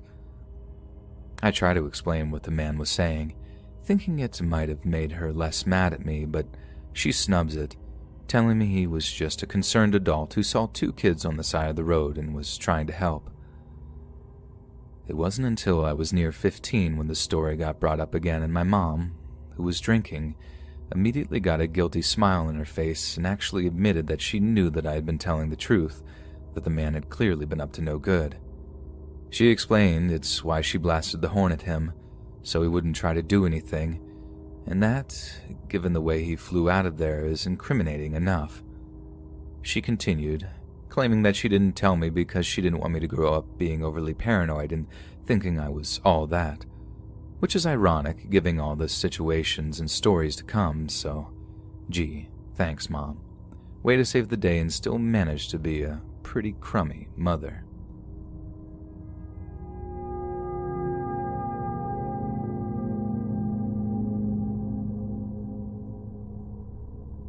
Before I start, I want to clarify and explain a few things in case that changes anything or allows for anything to make more sense. First off, I would, at this point in my life, consider myself goth, and at the time I was just beginning to transition into that lifestyle. At this point in life, I'm used to the stares or comments, but at the time, as I had been dressing alternatively but in a way that was more pulled back, I wasn't used to stares as often. The day this story took place, I had been wearing the generic goth platform buckle boots, which to the general public stands out a lot. Another thing I would consider important is that this specific mall and region of my state in general is known for human trafficking. The mall itself has a large arcade that's part of a large company, and so it has later closing times since it is independently run. I bring this up because there is an entrance from the mall, but there is also a separate entrance from the parking lot for when the mall is closed. I was at this arcade with my sister and cousin, which isn't necessarily relevant aside from the fact that I'm older than them and felt like it was my responsibility to protect both of them as well as myself, and we were in the back by a cluster of Japanese claw machines. My cousin had been playing this game where you won the prize by rolling a mini version of the toy into a cup with a stupid claw that made the process long and daunting. She had been inching it along, and my sister decided to get ice cream as my cousin had been playing for at least 10 minutes. The way the claw machines are set up, there are aisles created by the machines with one at the end of the aisle that kind of acts as a bookend. The machine my cousin was playing happened to be one of the end machines, and I was watching her until I saw a man emerge out of the aisle next to us. He seemingly came out of nowhere, and I was immediately unsettled by his demeanor. I am in no way saying this to be judgmental, and I only mention it because I wanted to give the man the benefit of the doubt because he possibly came from a culture with different social rules. The man was either of Indian or Spanish descent and had the widest, emptiest eyes that I've ever seen in my life. I immediately felt threatened because I tend to be paranoid, but I tried to brush it off as the man accidentally staring at me since I do look a bit odd. However, I couldn't shake my initial feeling of dread and stole glances at the man every once in a while.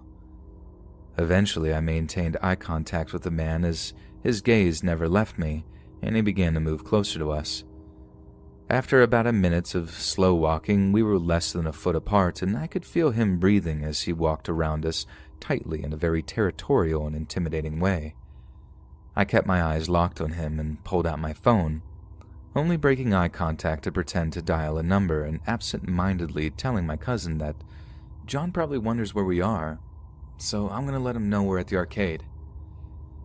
Upon hearing the mention of a man's name, the man broke eye contact and quickly scurried away to the prize shop across the way from the machine. I desperately wanted to leave, though technically nothing had happened aside from my personal space being broken, though as I mentioned above, at that point, I had hoped that it was a cultural difference. My cousin was unnerved, but for whatever reason, she continued to play the game. I felt trapped because I didn't want to leave my cousin alone, but I felt the need to get my sister.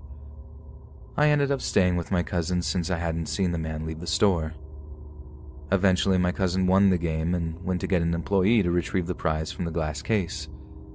I was alone for a minute, but she came back, telling me that someone would be there soon. Somewhere in between this, the man came out of the store, and I just wanted to get my sister as the ordeal had taken at least 20 minutes at this point. The man was inches away from us again and was doing the territorial stare as he circled us. I was so intimidated, and I remember just standing there shaking as he wordlessly stared at us. I shakily told my cousin that I was going to get my sister and walked through her and the man, barely missing brushing up against him, and walked into the aisle of the claw machines he had originally come from. He quickly began to shuffle toward me, and every ounce of courage left my body. Thinking on my feet, I mumbled a quick, "Never mind," and came back to my cousin. The next few minutes were agonizing as the man lingered around us. Though I was taller than him and really should have been the intimidating one, I felt so trapped and responsible for everyone around me. I didn't want to move to have him follow me, but I also just wanted my sister back so we could get out.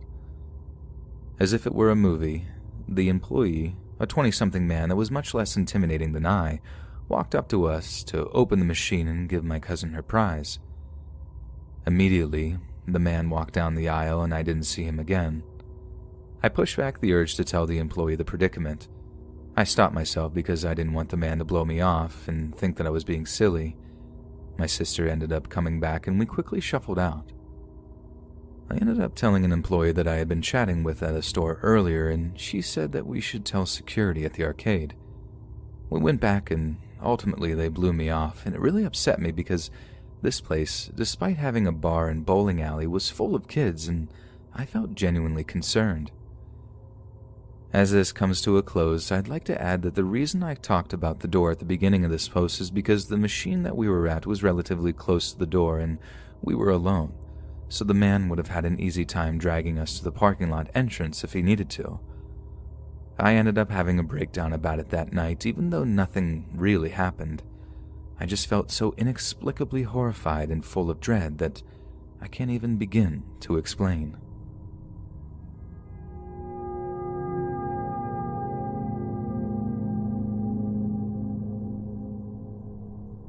So yesterday, I was walking back home after hanging out with some friends.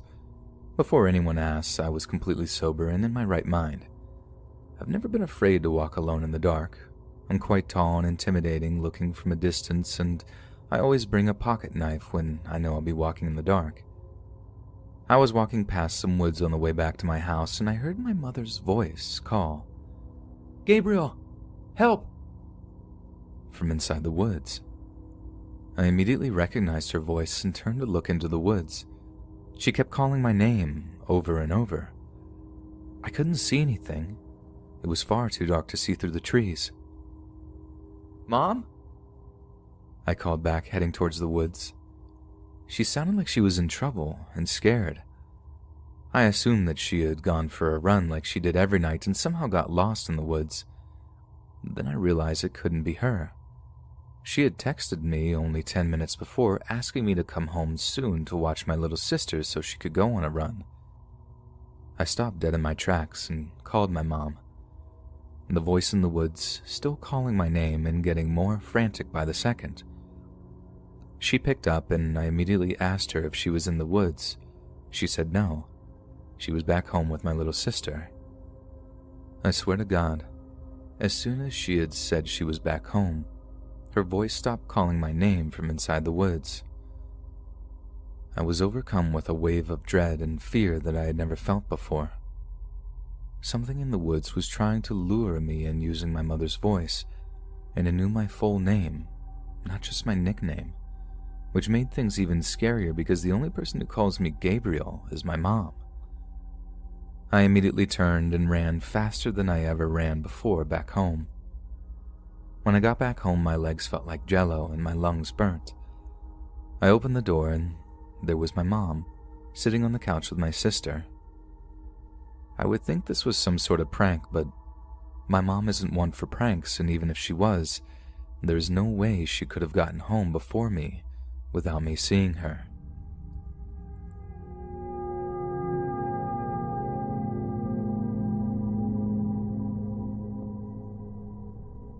This happened a year and a half ago. I'm a 31-year-old petite female at 5'2" who looks much younger. To set the backstory, I am a self-employed sub-postmaster of a post office. Here in Scotland, the post offices are privatized and separate from the Royal Mail Delivery Service, so this is my own business which I had taken over and subsequently relocated to my pre-existing shop. The reason for the move is another interesting story involving a year of lies, harassment, and vindictive ulterior motives which I will reserve for another time. I was over a year into running the post office when I was getting ready to head out of town for the weekend for the first time since taking over. Preparing my staff on the Wednesday night, I ran over a few safety procedures. I told her that it wouldn't happen, but if anybody came in threatening to rob the place, she was to let them have it. Put her own safety first. Money isn't worth your life, etc., etc. I told her about the panic buttons, but reiterated that as far as I was aware, nobody has attempted this in the 60-odd years that the post office has been located on my street, and it probably will never happen. The next day was my last day before going away. Another colleague that worked beside me had Thursdays off, so I was working alone, everything going as normal. At one point, a young lad in shorts and t-shirts stuck his head in the door and asked if I had a cash machine. I informed him he could withdraw cash at the counter. He replied, "Okay, I'll be in a minute, I just need to grab my card." No red flags. This happened regularly. He might have left his wallet in his car, or maybe he lives really close. 10 minutes later, and after serving other customers, I was back alone when a figure came in wearing a tracksuit bottoms, a pullover jacket with hood up and scarf pulled up over his face.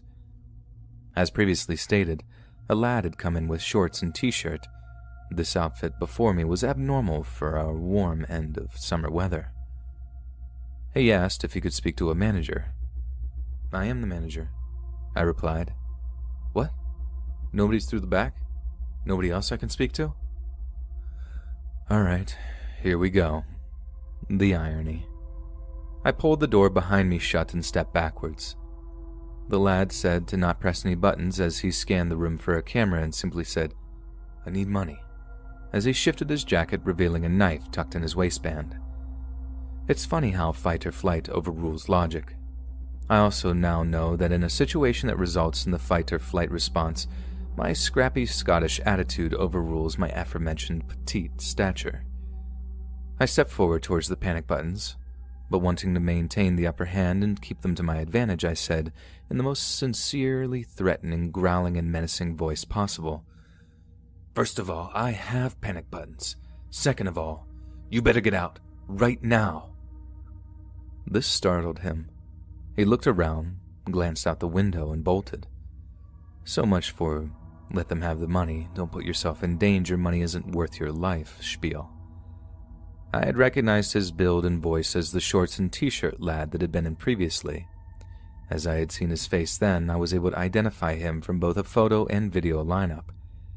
He was caught within hours, and after a court appearance, all he gained for his attempted armed robbery was a bruised ego and a jail sentence.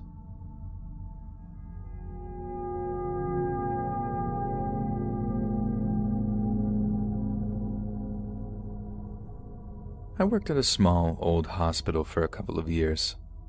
4 floors, only 2 floors being used, and a small ER. I was a med-surg RN working 7 p.m. to 7 a.m. Med-surg meant we had patients who had just had or needed to have surgery, and also patients who were just sick. Most of the patients were elderly and just sick with things like pneumonia, anemia, acute kidney failure, etc., etc. When older folks get sick, they tend to get confused and might do or say things that they normally wouldn't. But this, whatever this was not cool. This was mortifying, and I'm the only one who heard it. We joke that because the hospital was so old that it was creepy, and specifically on the right wing of our unit, and obviously at night. Guess who got assigned the right wing that night?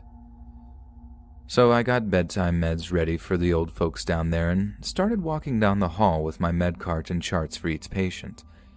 I had received report from the previous day's RN that room 214 was a woman, we'll call her Kathy, who was only 55 and in for pneumonia, completely alert and oriented. I give the patients down there their meds one by one, and yeah, I'm tired and mildly annoyed that it takes room 216 over 10 minutes to swallow a plethora of pills, one by one, and then proceeded to pull out his IV that was delivering his antibiotics. But I digress. So needless to say, it took me a little longer to get to room 214. She didn't seem upset, just tired. I did my assessment, and she was in fact oriented to day, time, name, and location.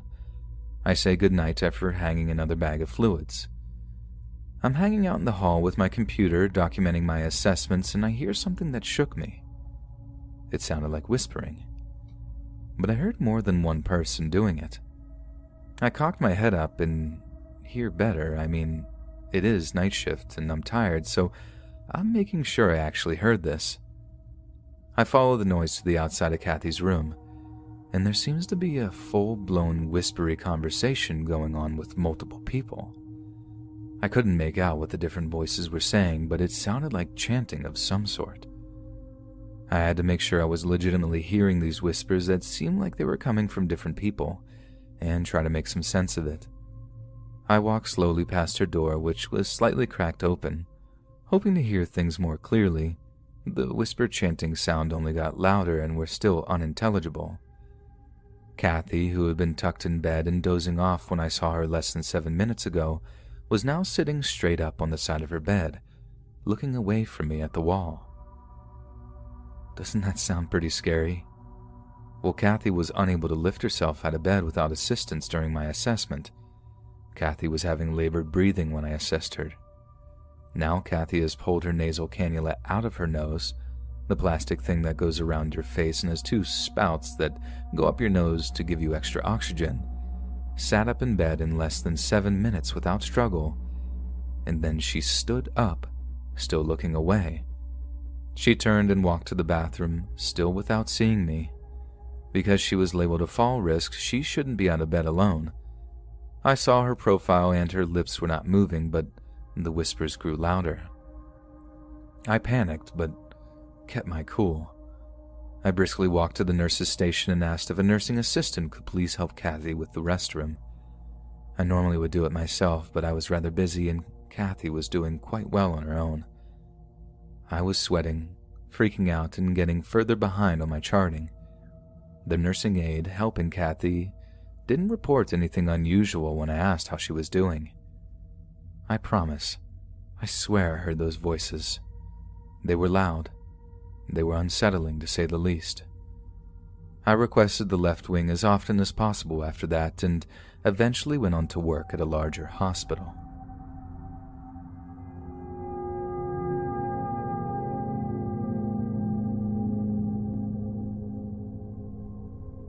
Not many strange things happen to me. I am fascinated with sleep and dreams and how each affect our minds. However, what I experienced was not a dream. I don't exactly know what it was. The story isn't filled with action or anything like that, it's just a mysterious occurrence that I don't know how to explain. I have a really bad sleep schedule. I'm usually wide awake at night and more tired during the day. It was about 1 p.m. I was in my bed, getting a bit drowsy. I was trying to battle falling asleep. I don't really know how to describe what happened next, but the video I was watching suddenly stopped emitting sound. I was really confused and didn't seek to do anything about it, but I did decide to get up and get some food. I was walking downstairs, got food and ate it. You may think that has no importance, but it will make sense to why this is notable. I felt myself eating and swallowing food. I then went upstairs and went to the bathroom. Again, I felt myself go to the bathroom. I felt it leaving my body. Of course, in a normal story, details like this don't matter. However, in this story, it does. I finally returned back to my bed to browse on my phone, still not emitting sound. I'm on Instagram, looking at a few posts. This will be important later on. I finally put my phone down and just started thinking about random thoughts. Nothing important. It felt like 40 to 50 minutes of just thoughts. Suddenly, like a flash, I was under my blanket. My phone continued playing where the video left off, now emitting sounds. I was almost paralyzed with fear. What just happened? I was back where I was, still 1 p.m.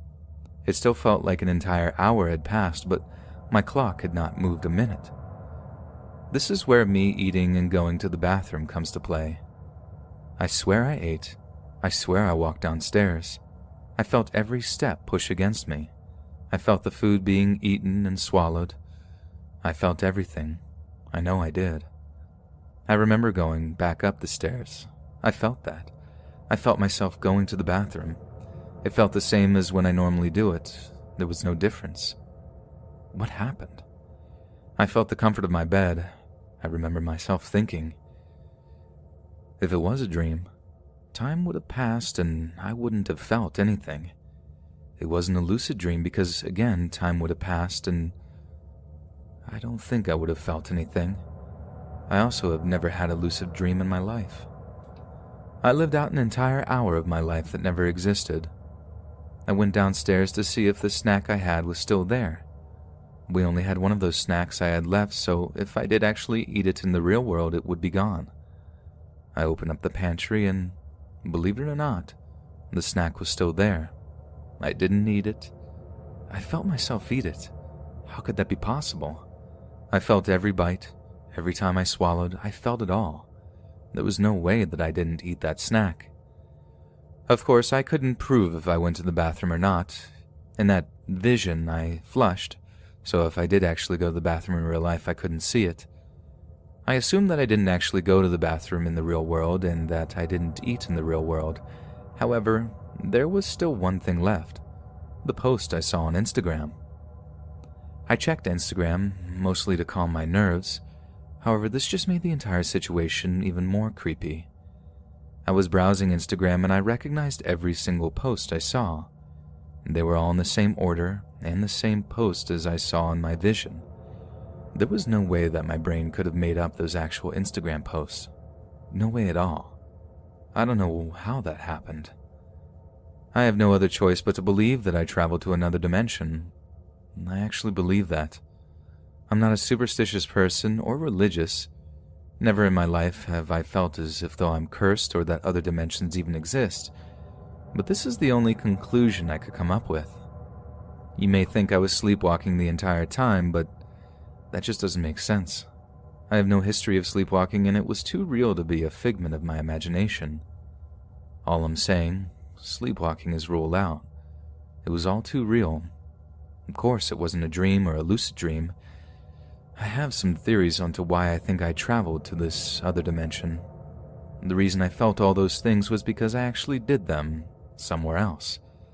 I guess I somehow teleported. And I guess in that dimension, phones don't emit noise. I went downstairs in that dimension, I ate, I went to the bathroom, I browsed Instagram and laid on my bed to think.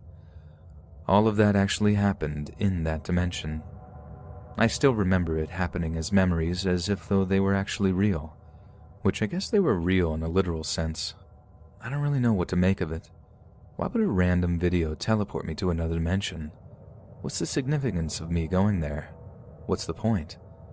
It has no effect on my life besides the constant thinking about it. The real creepy part of this entire incident was the Instagram posts. The exact order of posting, the exact same pictures and videos I saw in my vision. There is no way my brain can make something like that up so accurately. Even if I did have a dream and somehow opened Instagram in real life and saw those posts, I wouldn't have saw it when I awoke. Once you see a post on Instagram, you won't see it again if you close out of the app or refresh. I saw the same post twice, which is basically impossible. Of course, the Instagram posts are not definitive proof that I traveled to another dimension, but it was something. I don't know what else it could be. I have no health problems, I don't do drugs, nothing was wrong with me at that moment. My mental state is fine, I'm not insane or schizophrenic. I don't know what happened. Not many strange things have happened in my life, but when they do, they're bad. Some strange things do happen, but those are stories for other times. I'll ask for answers or maybe someone to present another theory, possibly a more believable one to tell my friends and family. I'm a skeptic for all those things paranormal or alien, but this, I just can't explain it. You can't know how it felt unless it was you in my shoes. No one can.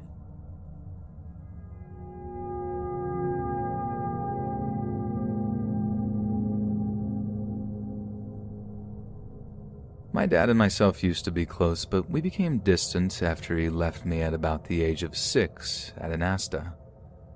2 years later, on my 8th birthday, the police, well, who we thought were police, showed up at my party and told us that my dad had ended his life. I was sad, and I grieved, but life moves on and so did I. Not saying I didn't miss him, because of course I did, but I had to stay strong. Anyway, I was around the age of 10 or 11 when this happened, and I was always on my PlayStation with my noise-canceling headphones. If not, on my phone with headphones on, and bear in mind my chair was parallel to my window, which always had blinds on. Also, someone had been writing stuff, terrible names on our car windows, and I told my mom that I knew it was his handwriting, but she ignored it and said I was just being paranoid. When that wasn't enough, he scratched the car and made little dents by kicking it. Now, we ended up getting a new car after a hit and run happened, and the same happened to that car, so obviously this person was watching because we asked all of our neighbors, but their cars were fine. This day I was on my PlayStation, but I went downstairs to get food or something, and when I came back up, before putting my headphones on, I peeped through the window. I'm quite usually a paranoid person, and saw my dad walking up and down staring at my house with his hands halfway in his pockets. That's how I knew it was him, and that's how he walked, and it looks just like him. This couldn't have just been a coincidence because he lived 120 miles away and knew no one in that area. I immediately ran downstairs and said to my mom, Mom, he's outside, he's out there." My mom looked through the dining room window to see him staring at the bedroom window, pacing up and down. My mom called my brother and he called my sister before opening up the door, made sure I was out of sight, and shouted my dad's name and asked him what he thinks he was doing. He continued to cross the street and walk down a road where he was still visible from my window. Then my brother's sister and brother-in-law arrived, and they all went out. My sister and my mom in a car and my brothers by foot. They didn't find him even after searching for a good 3 to 4 hours. Everything kind of went back to normal until I saw this woman pacing up and down staring at my house. I didn't mention this to my mom for some reason. My mom had asked me to go to the shop, so I looked out the window and the woman was gone. I thought this was the end of that, but when I left my house, she instantly appeared, and this happened time and time after, where she would just appear, have this creepy smile, something out of a horror movie. One day I had left the house at around 10 a.m. and got back at around 6 to 7 p.m. She was there when I left, so I left a camera recording on my bedroom window, which showed that she had been there all day. She even sat outside my door and tried to unlock it. She even knocked on my neighbor's door and said that she was locked out and asked if she could climb over the back fence to get in. Our neighbors know us. She said no, and I started receiving a number of phone calls, and when I picked up, they were just breathing. Since then, not much has happened, but I'll update if anything does. But I think my dad is stalking me, and I'm pretty sure he's paying others to do it too.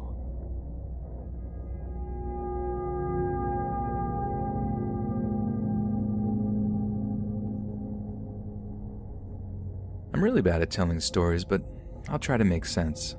This happened over 3 weeks ago. I live in downtown LA. I like to shop at Burlington, that's in Broadway Street. Usually I shop in the mornings, but I decided to go in the afternoon, I'd say around maybe 4 p.m.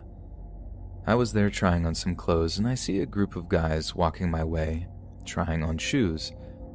Now I like to smile at people, to show kindness.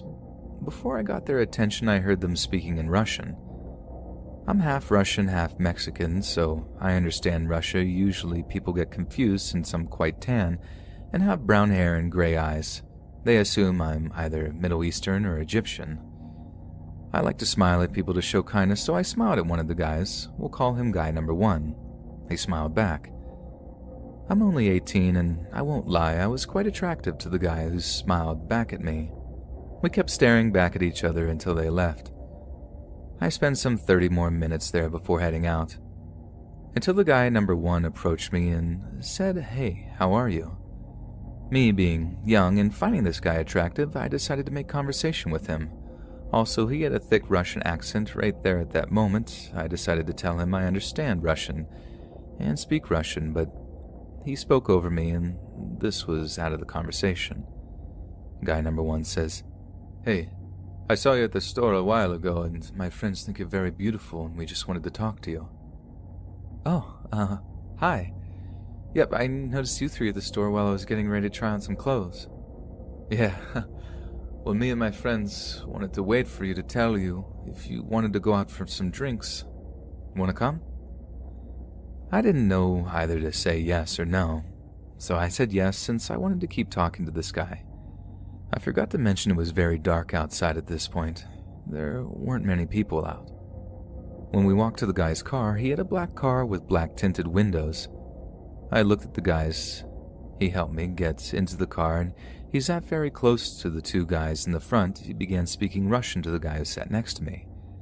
I pretended not to understand what they were saying and ignored by putting my headphones in, pretending to listen to music when I heard, "What exactly are we going to do to her after we drop her off somewhere?" My body felt as if though my own soul left right away. I didn't understand exactly what he meant by somewhere. Then guy number 3 said, "I think we should do what we really want to do." At this point, I wanted to cry, but I held back my tears until guy number 1 said, "Me and my friends actually feel like going out to eat somewhere far away. I'm sure you're okay with that, yeah?"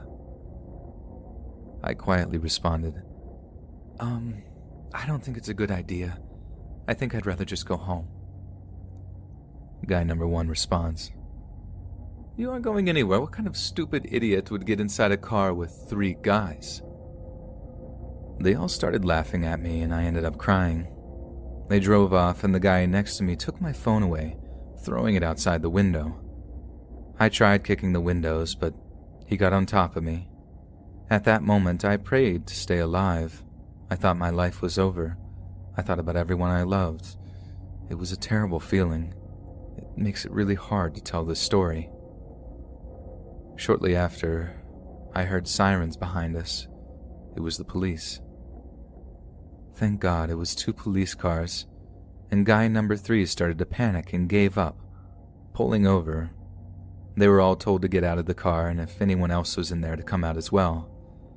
They saw me. With my hands up, I ran to the cops as they ended up getting arrested. Turns out someone from the store had recognized them from before in relation to previous petty theft and followed us to the car reporting the make and model. Thank God for their previous track record and the intelligent employee. Otherwise, I may not be alive today.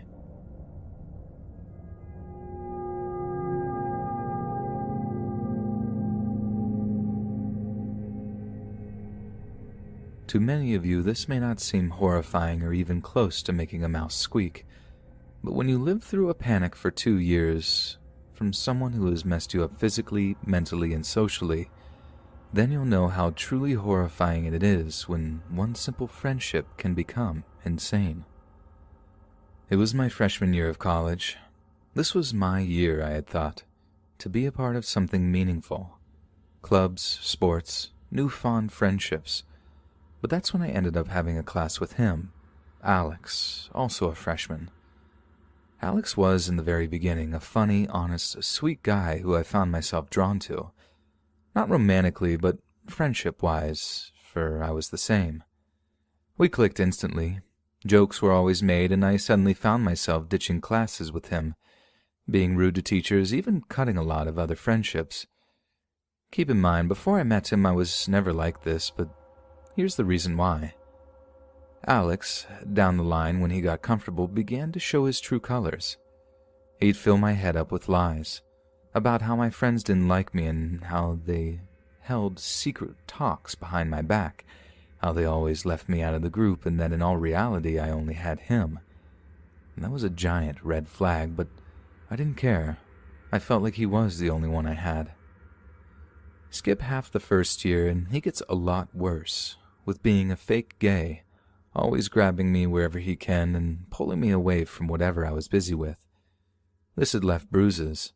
He also began ridiculing me whenever he could. "You're a bad friend," he'd always say. "You don't care about anything but yourself. Cry like the baby you are. You mean nothing to no one." And after his vent, he'd crawl back apologizing and stupid me would accept him. But my breaking point was when he gave me a class visit. Bear with me. Here's the layout of my old school. There's 3 wings. I was in the far right and he was in the far left. I had suddenly received a text and it had all gone like this. "Look, Alex, I think we really need to spend a day for myself." "Why, I thought you were my friend. Am I annoying?" "No, I just need to get some space, please. Look up." And when I did, he walked into my class, and it hit me. How he could get from one wing to the other in 5 minutes tops beats me, but that's when I had to break the ties. I cried and began developing a fear of Alex. I had learned his classes and which ways he'd take to avoid him. I had run to class even if there was no hurry, and even though I thought it all stopped, he always found ways to contact me, through his friends, through applications, anything.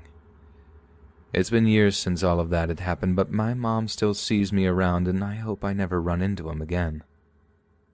Alex, you put a strain on my heart.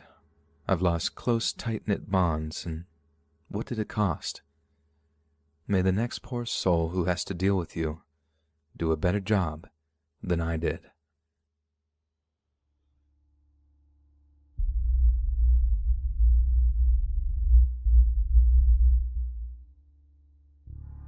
I was reading a story that reminded me of an event from over 20 years ago.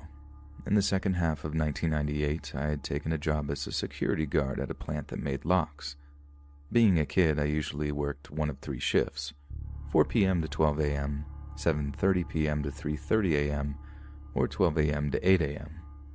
The 7:30 to 3:30 shift was for extra coverage, so there were always 2 of us there for 7:30 to midnight. It was a routine, boring job for the most part. We did our rounds, logged anything out of the ordinary, and watched a tiny monitor displaying the CCTV feed. Things went by in an almost painfully normal manner for 6 months. I worked, saved, bought a car, and planned a move. By late March of 1999, I served my notice and prepared to head cross-country. A new hire was brought in to fill my spot, a soft-spoken man named Calvin. As part of his training, Calvin spent some time working at all hours.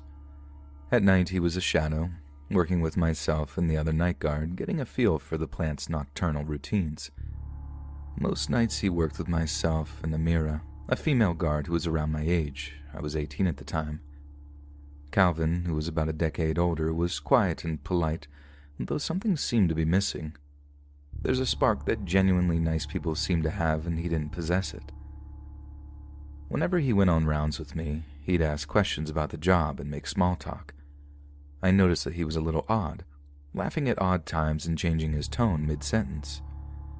At the time, I chalked it up to him being awkward. That wouldn't last. One night, near the end of his first week, he went on rounds with Amira. When they returned to the office, I knew something was wrong. Normally talkative, she would barely say a word. Not sure what had occurred. I waited until Calvin had gone to the restroom to ask. During their trip, everything had been normal until they reached the brass mill, a portion of the plant that shut down at 6 p.m. There were usually no employees there after that time and no lights. They were making their way to a checkpoint on a landing atop a flight of stairs when the mood shifted. She told me that she turned around only to find that he was right on her. Startled, she backed against the grating at the end of the landing and he leaned in towards her, his face nearly touching hers. He flirted in a low voice, and when she mentioned his wedding band, he said it would be over soon. From then on, I did the rounds, taking Calvin with me each time. The night ended without further incident, and I left a note for our supervisor detailing what had occurred. The next night came and went with no Calvin. I did the rounds while Amira stayed in the locked office. Same thing the night after. Then on my second-to-last shift, I come in to find her freaking out. She found out why Calvin hadn't been at work. He had been arrested for murdering his wife. She had been dismembered and burned, parts of her body placed in a pond less than a mile from where we worked. That night and the next, Amira called the jail just to make sure that they were still holding him. Based on the time frame, he had killed his wife months before he started the job.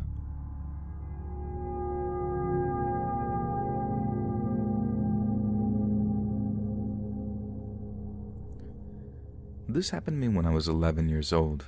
I'm a female for reference, and for a very long time I felt so ashamed and even guilty of the whole situation. My mother and her former partner invited friends to our apartment from time to time. They'd sit together, had some drinks, listening to music, and had a good funny time. Many of these friends also had children, so I was friends with them. When the adults had their party time, we had our pajama party. I was usually the oldest of all the kids. I remember having a good relationship with all the adults. I had no good relationship to my mother. Even my relationship to her partner was better, so to me it was really special. They respected me, listened to me. The women talked to me about women's things, and I always felt like I was taken seriously. Sometimes when we as a group of kids wanted to play catch me or hide and seek, they took their time to do so. My mother never played with me, ever. There was one couple that separated because of cheating. I overheard some drama the adults were talking about. I was friends with the daughter, since she was in my age range. My mother and her partner were still friends with the mother and the father, despite their issues. One evening, the father, Peter, visited us. Peter sat together with my mother and her partner, chat a little until they got drunk. No other kids, but maybe other adults I might not remember. At some point, I don't know how we got there, I ended up playing hide and seek with them. Peter was so friendly and chatty, he encouraged me to learn an instrument, and I opened up to him. Sometimes I feel so ashamed and sick because of my naivety. It was getting late. I had to go to bed. My mother was tired, her partner was tired, and Peter decided to sleep in our living room on the couch. Nothing unusual. Then I woke up in the middle of the night because someone was constantly talking to me. Peter sneaked into my bed under my blanket and talked quietly while stroking my hair. He said he would get me a keyboard so I could learn playing it. I was horrified. I knew that it was not okay, but I was too afraid to call my mother or her partner. I knew that they were drunk too, and I thought this was my fault alone. I said to Peter that he has to leave my bed in my room. I begged him to leave me alone. I convinced him to leave, and he went back to the living room. I thought it was done, but nope. Later, I woke up again when I felt his hand under my blanket, again. I stood up, told him to leave. "Please stop this, let me sleep," I said. It was already early in the morning. The sun was rising again. I kept friendly, and somehow I made Peter leave my room again. This time I took the key from our bathroom that fits into every lock and locked my room from the inside to keep him away. He tried again to get in, but now I was safe. But not safe for my own guilt. I wanted to talk about this with my mother, but I couldn't. Nowadays, I would shake my younger self to open up about this. It's not okay. This was not my fault. I was still a little girl. But back then, I couldn't. I just felt sick to my stomach. Nothing serious happened. He didn't hurt me physically, so I believed it wouldn't make sense to talk about it. I now know there was no reason for guilt and shame. It's not easy to explain this feeling. I could be because of all the warnings I heard as a little girl. Don't go with foreign men. Don't take their chocolate. Run away immediately. I really thought it was all my fault because I was too nice to Peter. Peter never visited us again, and I also haven't seen him when I visited his daughter. Years later, when I was a teenager, I told my mother about that night, and she got furious. She said I should have told her. She was so angry with Peter, but then, my mother is not a very reasonable woman. A few years back, when she discovered Facebook, she became friends with him again. I couldn't believe it. "Don't you remember what I told you about him?" I asked her, but she didn't seem to care. I hope so much his daughter was always safe and secure.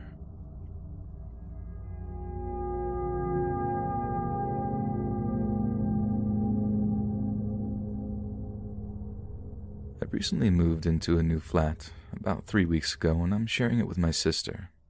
The only person we know properly is a single mom who lives in the apartment next door to us. Ever since we moved in, she's been giving us advice and helping us out with things. We don't know anyone else properly yet. From what we've seen of our other neighbors, they're mostly couples in their 30s and 40s, or older guys who live alone. We're probably the youngest ones here. We're both females. I'm 18 and my sister is only 16. Today I was out with friends, and then later on I went to the gym. After this I went to get my sister so we could go out for some food. We got in around 10 p.m. Me and my sister got into our pajamas and were just sitting around watching TV when our buzzer rang. I jumped up to answer it, and it turned out to be our neighbor, the single mom. I asked her what was up, and she said that our dad's asking for us downstairs. Straight away my stomach dropped, and I immediately asked her if she's sure he said he was our dad. The reason I asked her was just to make sure that's what she actually said. But she replied that yeah, he said he was our dad and was asking for us. The neighbor asked me if she could let him up to our flat, but I told her no. I wanted to shout out to my sister, but I didn't want to worry her right away. I asked the neighbor to not let him come up yet, and I heard her repeat this to him. I couldn't hear anything for a few moments after this, and I started to get really worried. At this point, my sister comes up to me and asks who it is. I just called out to my neighbor a few times. It must have only been about 5 minutes, but it honestly felt like ages when she didn't reply. I was actually about to tell my sister to call 000 because I was starting to panic and didn't know what to do. Then she came back on and told me that he was gone. She then came up to our flat and explained what went down. She said that she was walking back to her flat after finishing work and saw a man by the buzzers. At first she assumed that he was just someone who lived there, until he noticed her walking up. He asked for us by name and if she could let him up to our flat. She asked him who he was, and he told her that he was our dad. Now obviously she buzzed us and told us first, as our neighbor doesn't know us that well, so she doesn't know what our dad looks like. She said that because we were young, she didn't want to buzz in a strange man up to our flat. She said that her motherly instincts kicked in when she heard my hesitation to let him up to the flat. Apparently after he heard me say that, he got really pushy with her and started trying to move her out of the way. He kept on saying to her, "It's okay, I'm their dad. Let me in, I'm not going to do anything." She started arguing with him and asking him to tell her his name, but he refused to tell her. She told him that if she didn't feel comfortable letting him in, there's no way he's getting in.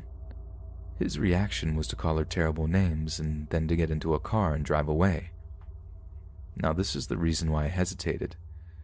We haven't spoken to our dad since I was 16. We even considered getting a restraining order from him at one point. He's not our biological father, but we were legally adopted by him when I was 9.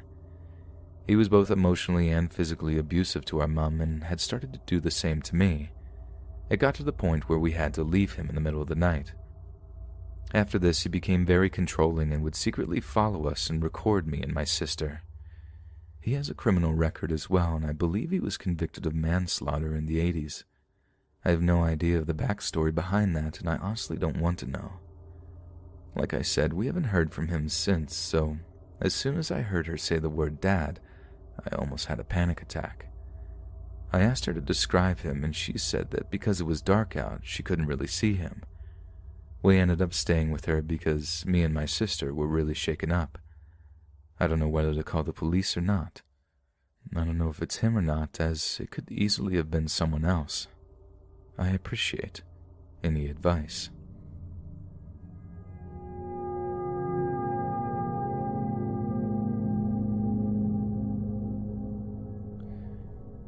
This might not seem too bad compared to many others, but a man has followed me around the store 5 times now. For background, I can only really go to the store late at night at around 9 or 10 due to my job. I know it isn't safe, but I always carry a taser or pepper spray on me for things just like this. I'm also only 5 feet tall and pretty petite. He's probably at least 6 feet tall and over half my size. It started sometime last year. A man walked up to me while I was in the self-checkout and started asking me typical questions, like asking if I had a boyfriend, telling me he noticed me walking around and needed to tell me I was pretty, things like that. I lied and said I had a boyfriend just for my own safety and took the compliment. I didn't think anything weird of it. Until it happened again and again. Every time he used the same exact script in the same exact order and always finds me in very closed-off spaces. The first 3 times he never even had anything in his hands to buy. The second time I was sitting on the floor of the makeup aisle, totally vulnerable. He said the same thing as the first time, and I politely told him I still do have a boyfriend, but thank you. That was that. I just thought of it as a coincidence. The third time it happened, I was in the very corner of the store by the vegetables with nobody near me. He says the same exact thing as the first 2 times, so I finally had to tell him. You've come up to me 3 times now. Every single time you've talked to me, I've told you no. Listen, I need you to leave me alone. Don't come up to me again. The 4th time it happened, we passed each other and he realized it was me, so he circled around and followed me into the medicine aisle and pretended to look at the bottles. Every time I took a step to the side, he would too. At that point, as soon as I saw him, I called up a friend so I would have somebody that could hear what was happening and to try to scare him off. I turned the corner, I could hear him calling out for me, so I started walking faster.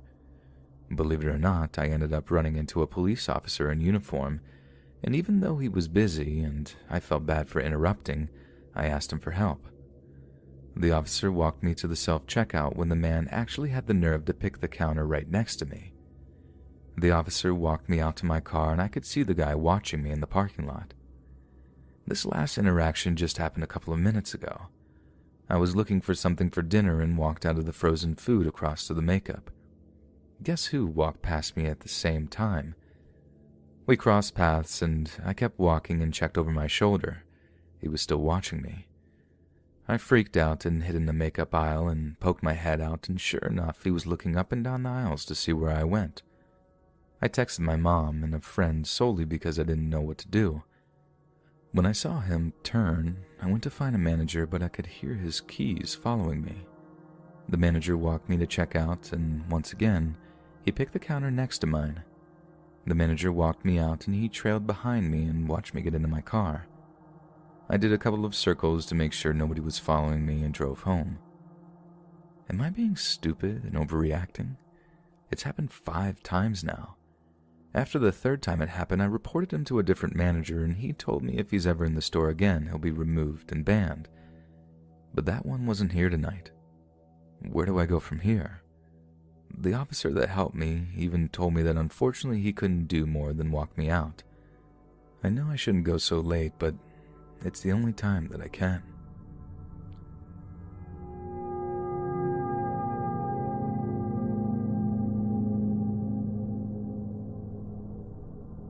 This story happened slightly over 20 years ago, back when I was 16. During this time, I lived with my mom and stepdad in a remote area 70 miles west of Las Vegas, Nevada. I had gone out to visit my friends, being allowed to drive myself for the first time ever. Had a lovely time watching a movie and getting food together until it was time for me to head home. The curfew I was given was 10 p.m. with the caveat that if I was running late for any reason, to find a payphone and call. The night wrapped around me in my old 71 Chevy pickup, as there were no street lights or houses for most of my way home. As I pulled up to the first of 2 stop signs, I could see an older sedan. Old cars are still pretty common in that area, stopped with its hazards on. I pulled up behind it and waited as a man, 30 to 40, started walking towards me from the driver's side. Even at this point, I didn't have any alarm bells going off. Being in the middle of the Mojave Desert, providing assistance to stranded people was common. People rapidly get into severe problems there by not having enough water when a vehicle breaks down, or not realizing that it's a freaking desert and people die wandering delirious away from the highway trying to find help. Anyhow, I rolled down my window, and as he came abreast of my door, I could smell the liquor on him. I could see another man in the passenger seat. As this was before anyone I knew had cell phones and the nearest payphone was a good 10 minutes drive ahead, I didn't have a way to call the cops on a drunk driver immediately. The man explained that his car stalled and asked if I could help them out. I asked if his car was a stick shift, which it was, so I asked if he was familiar with push starting it. He said yes. So I agreed to, as gently as I could, push their car with my truck while they turned the engine over. For anyone that isn't familiar, this is a way to start a manual car that is having battery or starter issues, specifically to get it somewhere to work on it. I knew my truck would be fine, and I didn't feel like it would be wise to get out and to try to push their car physically. Push starting the car worked without a hitch, but here's where things go south. They get back out and thank me, then invite me to hang out and have some fun with them. I decline. They pull off to the side of the road and I continue on my way, only for them to start following me. So here I am. It's 9:50, I'm running late because I stopped to help them. Admittedly, I haven't given myself much leeway from leaving my friends. These drunk creeper old guys have started to follow me on a road without any man-made light except for car headlights, and I'm at least 10 minutes from a payphone. I think to myself, maybe I'm being paranoid, so I turn down a road that I know gave me a couple of turnoffs to either head back to town or loop around to the gas station with a payphone. The car follows behind me. I'm thinking, oh God. I take another turn that only leads to a couple of houses at the end of the road and they turn behind me. I take another turn to loop around back to the gas station and they follow again, so at least I know that they are following me and not just heading home. At this, my heart is pounding. I decided to try something to lose them. I pull to the side of the road. I see them pull up behind me. I wait as the driver gets out of the car and begins walking towards me. His companion also gets out and starts walking towards me. I wait until they almost get to the tailgate, then floor it. My wheels dig into the rocks, and dirt is flying like a cloud behind me. With the leadway, I head towards the gas station. The gas station is deserted, but the payphone is showered in the light from the gas pumps. I call home and explain what had happened and why I was running late. My stepdad asked if the gas station worker could be seen, and I let him know that I couldn't see him behind the counter. He was probably in the back. I wasn't in trouble, but I was asked to hurry home.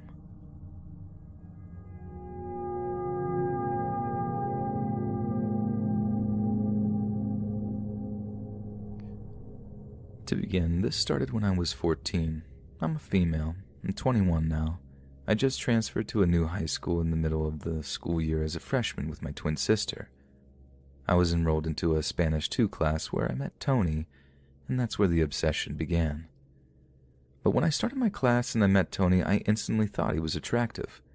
He was tall, brown hair, and beautiful eyes for a guy, and was also a year my senior. But I did notice he was extremely shy and kind of awkward, but I made up excuses to talk to him, asking him about the homework and other meaningless small talk. He took to me and asked if I wanted to walk around during lunch and talk, and I happily agreed. He was obviously not very confident and didn't know how to initiate conversations, so I did most of the talking, even went as far as asking him for his phone number. After a few days of texting and talking, I can tell he doesn't have any friends and he is kind of negative and has a pessimistic view towards life. It was rather draining and disappointing. Things he would say were kind of upsetting, or I guess just unusual for me. He would text me fantasizing about being a superhero, kind of like roleplay, in which I was the damsel in distress and he was my savior, and text me somewhat similar to those choose-your-own-adventure, always ending in the damsel and the hero kissing and being together. He had an obsession with Ghostface from the Scream movies. Overall, he was a nice guy, but different from what I was expecting or attracted to. Time passes, Valentine's Day is coming up. We're talking practically every day, so he asked me to be his Valentine. I agree, somewhat reluctantly. So it's Valentine's Day. He walks up to me and gives me a pack of Hershey's Kisses and some Twizzlers. I don't like Twizzlers, so I handed them back to him, gave him a kiss on the cheek, and went to my class. Yes, I know that was kind of rude, but I was honestly losing interest in him at that point, and I told him before I didn't like red vines or any candy like that. During the day, I received more gifts, flowers, and candy from other friends, and I see Tony, and I can tell he's extremely upset by this, but he doesn't say anything. He texts me later in the day saying how stupid he felt and how he was outdone by everybody else. I didn't respond. Over the next few weeks, I gradually talked to him less and less. Class is awkward, and I can tell he wants to say something to me but never does. I later learned from my twin sister that he asks her every single day about me, if I'm talking to someone else, if I like him, how to win me over, confiding in her that he has never even talked to a girl before, and at first I think it's sweet. But I still no longer had a romantic interest in him. We would talk at school sometimes. He would bring me homemade cookies, walk me to the train station, still text and try to call me in the evenings after school. But I was talking to someone new who eventually became my boyfriend for the rest of high school. His name was Brandon. When I started dating Brandon, I knew that Tony was absolutely devastated. He then started telling people around school that I was his first kiss. I was confused because I didn't know a kiss on the cheek counted as a first kiss, but to each their own. It was somewhat upsetting because people were getting the impression that we dated or that I played him, which was not the case at all. I would still talk to Tony as a friend. He was in the same grade and classes as my new boyfriend, and he would always tell me how he thought Brandon didn't like him and that he felt like Brandon knew about us. I told Tony there was nothing to know about us because we weren't anything but friends, and Brandon was totally chill, a non-confrontational stoner type, not in his nature to stir up drama over nothing, and definitely not the jealous type. The school year was coming to an end, and Tony comes running up to me after the last day of school and hands me this, and I kid you not, a 60 or 70 page notebook, explaining all the ways he's in love with me and how everybody at the school thinks poorly of me, and how he can treat me better, blah blah blah. I read it once, show my twin, and she tells me how weird and uncomfortable it makes her. We both agree on that. I stash it away and don't speak of it to anybody. I act like nothing happened, and I still talk to him as a friend occasionally. I worked a lot in high school in my free time and spent a lot of time with my boyfriend and friends and didn't think much about Tony. Time goes on, we eventually stop talking. I see him around school and he never really is with anybody else, he's usually always alone. Which I don't find strange anymore considering how awkward and quiet he can be. Fast forward another year, I'm a junior. Tony and Brandon are both seniors getting ready to graduate. Tony texts me out of the blue one day and tells me he has written a book and it would mean the world to him if I could be the first to read it and give him feedback. And being the person I am, I agree. So he comes up to me at school the next day and hands me this fat notebook and tells me to take my time reading it and to give him honest feedback when I was finished. I read this story in 4 class periods. It was around 300 pages long. Anyway, the story takes place in a Game of Thrones era and setting.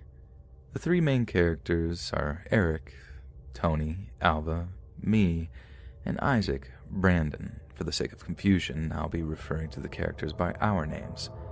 And the only reason I know the characters were us and not fictional was simply by the way he had described them, literally identical to our physical appearances. To continue, Tony was the son of the king or whatever, the rest of us mere peasants.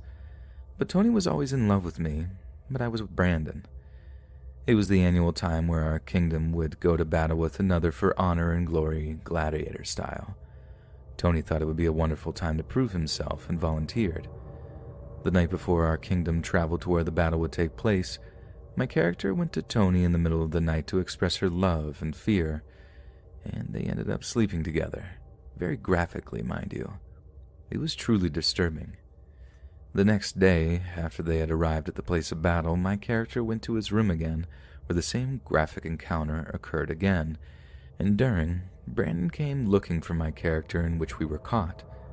My character told Tony I didn't really love him and ran after Brandon to apologize for being a harlot.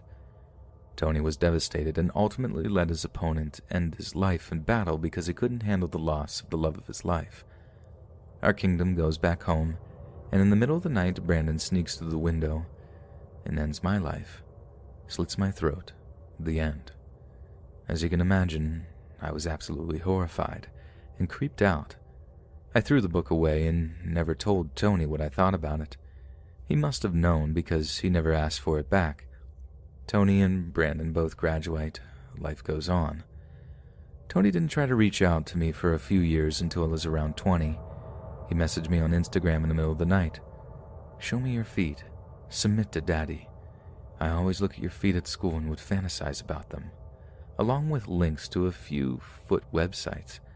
I promptly blocked him. The next day he messaged me on another account, a foot and bondage account he ran. He asked me why I blocked him. I blocked him again. Earlier last year on my new account, he messaged me basically calling me all sorts of names and how he wishes I would die, and how he hated everyone we went to school with and hoped they all would die, and how he fantasized on how he would end my life for all the pain I caused him. I genuinely was afraid, but didn't know how to handle the situation. Was it really a threat? I don't know. I later learned that he worked at a diner down the street from my apartment that I avoided at all costs. I've since moved and I haven't heard from Tony since, but multiple girls I went to high school with told me he was obsessed with me and would constantly talk about them to me, and how he would message them the same disgusting things while he was on a drunken stupor.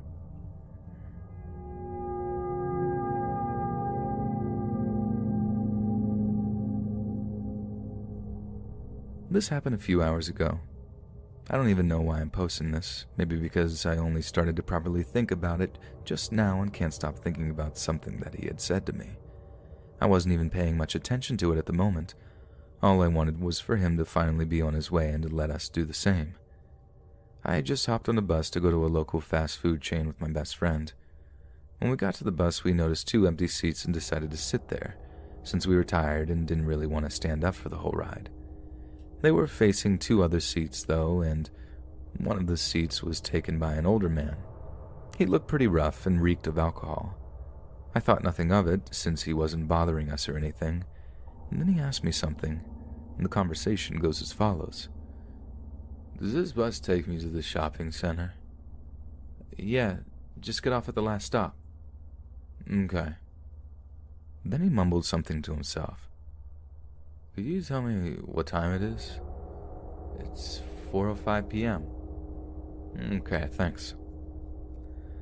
I thought that it would be the end of it. I've had other people ask me similar things in the past. Again, nothing weird about it. He seemed pretty drunk. Perhaps high on something else too, though I couldn't tell that much. Then he started going on about not having daughters and that he's a single man and that he'd love to find himself a nice lady. I wished him luck with that and told him that he'd eventually find one. He said his name was Pat and that he was 49 years old. He seemed to be pretty stunned when he found out my age. He asked if I had a boyfriend and I said yes. He replied with an "oh" and then went on. He kept muttering and muttering, saying how he wants to have friends and how lonely he is. 50% of the time I couldn't even make out what he was saying because it was just constant muttering. We got off the bus and I figured he'd just be on his way. He instead followed us and kept asking where the tram stop was, as he wasn't local. Since it was going to be on our way anyways, I figured we'd just walk him towards it and that would be the end of it. When we started getting closer to it, he told us that he actually knows where it is, that he's been here quite a bit actually. He kept going on about wanting friends again and kept telling me what a lovely lady I am and that he'd love to be my friend and asked me if I would visit him. "You look so much like my previous girlfriend when I was 27. I started to get uncomfortable, but we were almost at the fast food chain and I thought that would finally be it. I did feel bad for him though, because obviously he didn't seem to be in the best situation. Then, when we were almost there, he muttered to himself, or perhaps me again. I couldn't really tell at this point. "I've been in prison for 20 years, kept in isolation for so long. Oh, I've been so lonely." At that moment, I was too stressed out to actually listen to what he was saying. All I wanted was for him to leave. He kept following us around the fast food chain, interrupting me, and at one point I got so frustrated that I slapped my forehead. I finally got my order, and now we just kept waiting for my friend to get hers. He kept ignoring my best friend the entire time, like she wasn't even there. He seemed so fixated on me. I kept telling him multiple times that we were in a hurry and that we'd have to go. Finally, he told me his address and kept pressuring me to write it down. I did, just so he'd leave faster. Turns out that he actually lived in the city, but in a nursing home since he was sick or something. He also went on about not having a cell phone or anything, which is why he was so eager for me to write his address down. "Ask them for Pat. You're there, so I'll know I have visitors. You know, you're the first female I've talked to in 20 years. It feels so nice talking to you. I really want to be friends. Will you be my friend?" "Sure, we can be friends. Perhaps I'll visit sometime. We're in a hurry though, so I'll see you around." 20 years since I've seen or talked to a female. It's so awful. Such loneliness. It felt as if though he wasn't even paying attention to what I was saying or just didn't care. But then he finally did seem to leave, for a bit. My best friend looked at the door and said in disbelief that he wasn't even gone, that he was still standing behind the door. Then he re-entered the fast food chain and walked up to me again. He took out his cigarettes and showed it to me, telling me how he'd like to share them with someone and asked if I wanted some. I refused and told him that we really needed to go, because at this point I was getting a bit angry. He then smirked at me and kept touching his pocket. I also got some vodka here, in my pocket." And then he just kept oddly smiling at me and looking at me in the eyes. My best friend finally got her order too. An employee noticed the situation and stepped in, lightly pushing him away and asking him if he could leave already. The employee asked us if we needed security, but I told him it was fine for now since he seemed to be leaving again. When Pat walked out the door, we bolted out of the other exit. There were 2 doors and didn't see him again. When I got home, I decided to Google the address out of curiosity. Apparently it's a facility for people with special psych needs. That's when I remembered what he had said. That was the first female he's talked to in 20 years, and that he's been in prison for over 20. Maybe I shouldn't have been so nice, but I did feel bad for him at the moment. I didn't want to be stuck up and just tell him to buzz off, even though my best friend told me that's what I should have done from the start. I don't do well in such situations, and it was just overall really uncomfortable. Pat, I hope you'll find your way. And if you really were in prison, I hope you're a different person now and have moved forward. Hey friends, thanks for listening. Be sure to subscribe and click that notification bell to be alerted of all future narrations.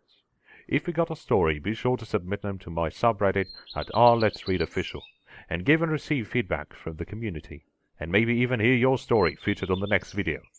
And join my Discord to interact with me and other listeners directly. And if you want to support me even more, grab early access to all future narrations for just $1 a month on Patreon, and maybe even pick up some Let's Read merch on Spreadshirt. And check out the Let's Read podcast, where you can hear all these stories in long compilations, forms, and save huge on data. Located anywhere you listen to podcasts. Links in the bio. Thank you so much, friends, and I'll see you again soon.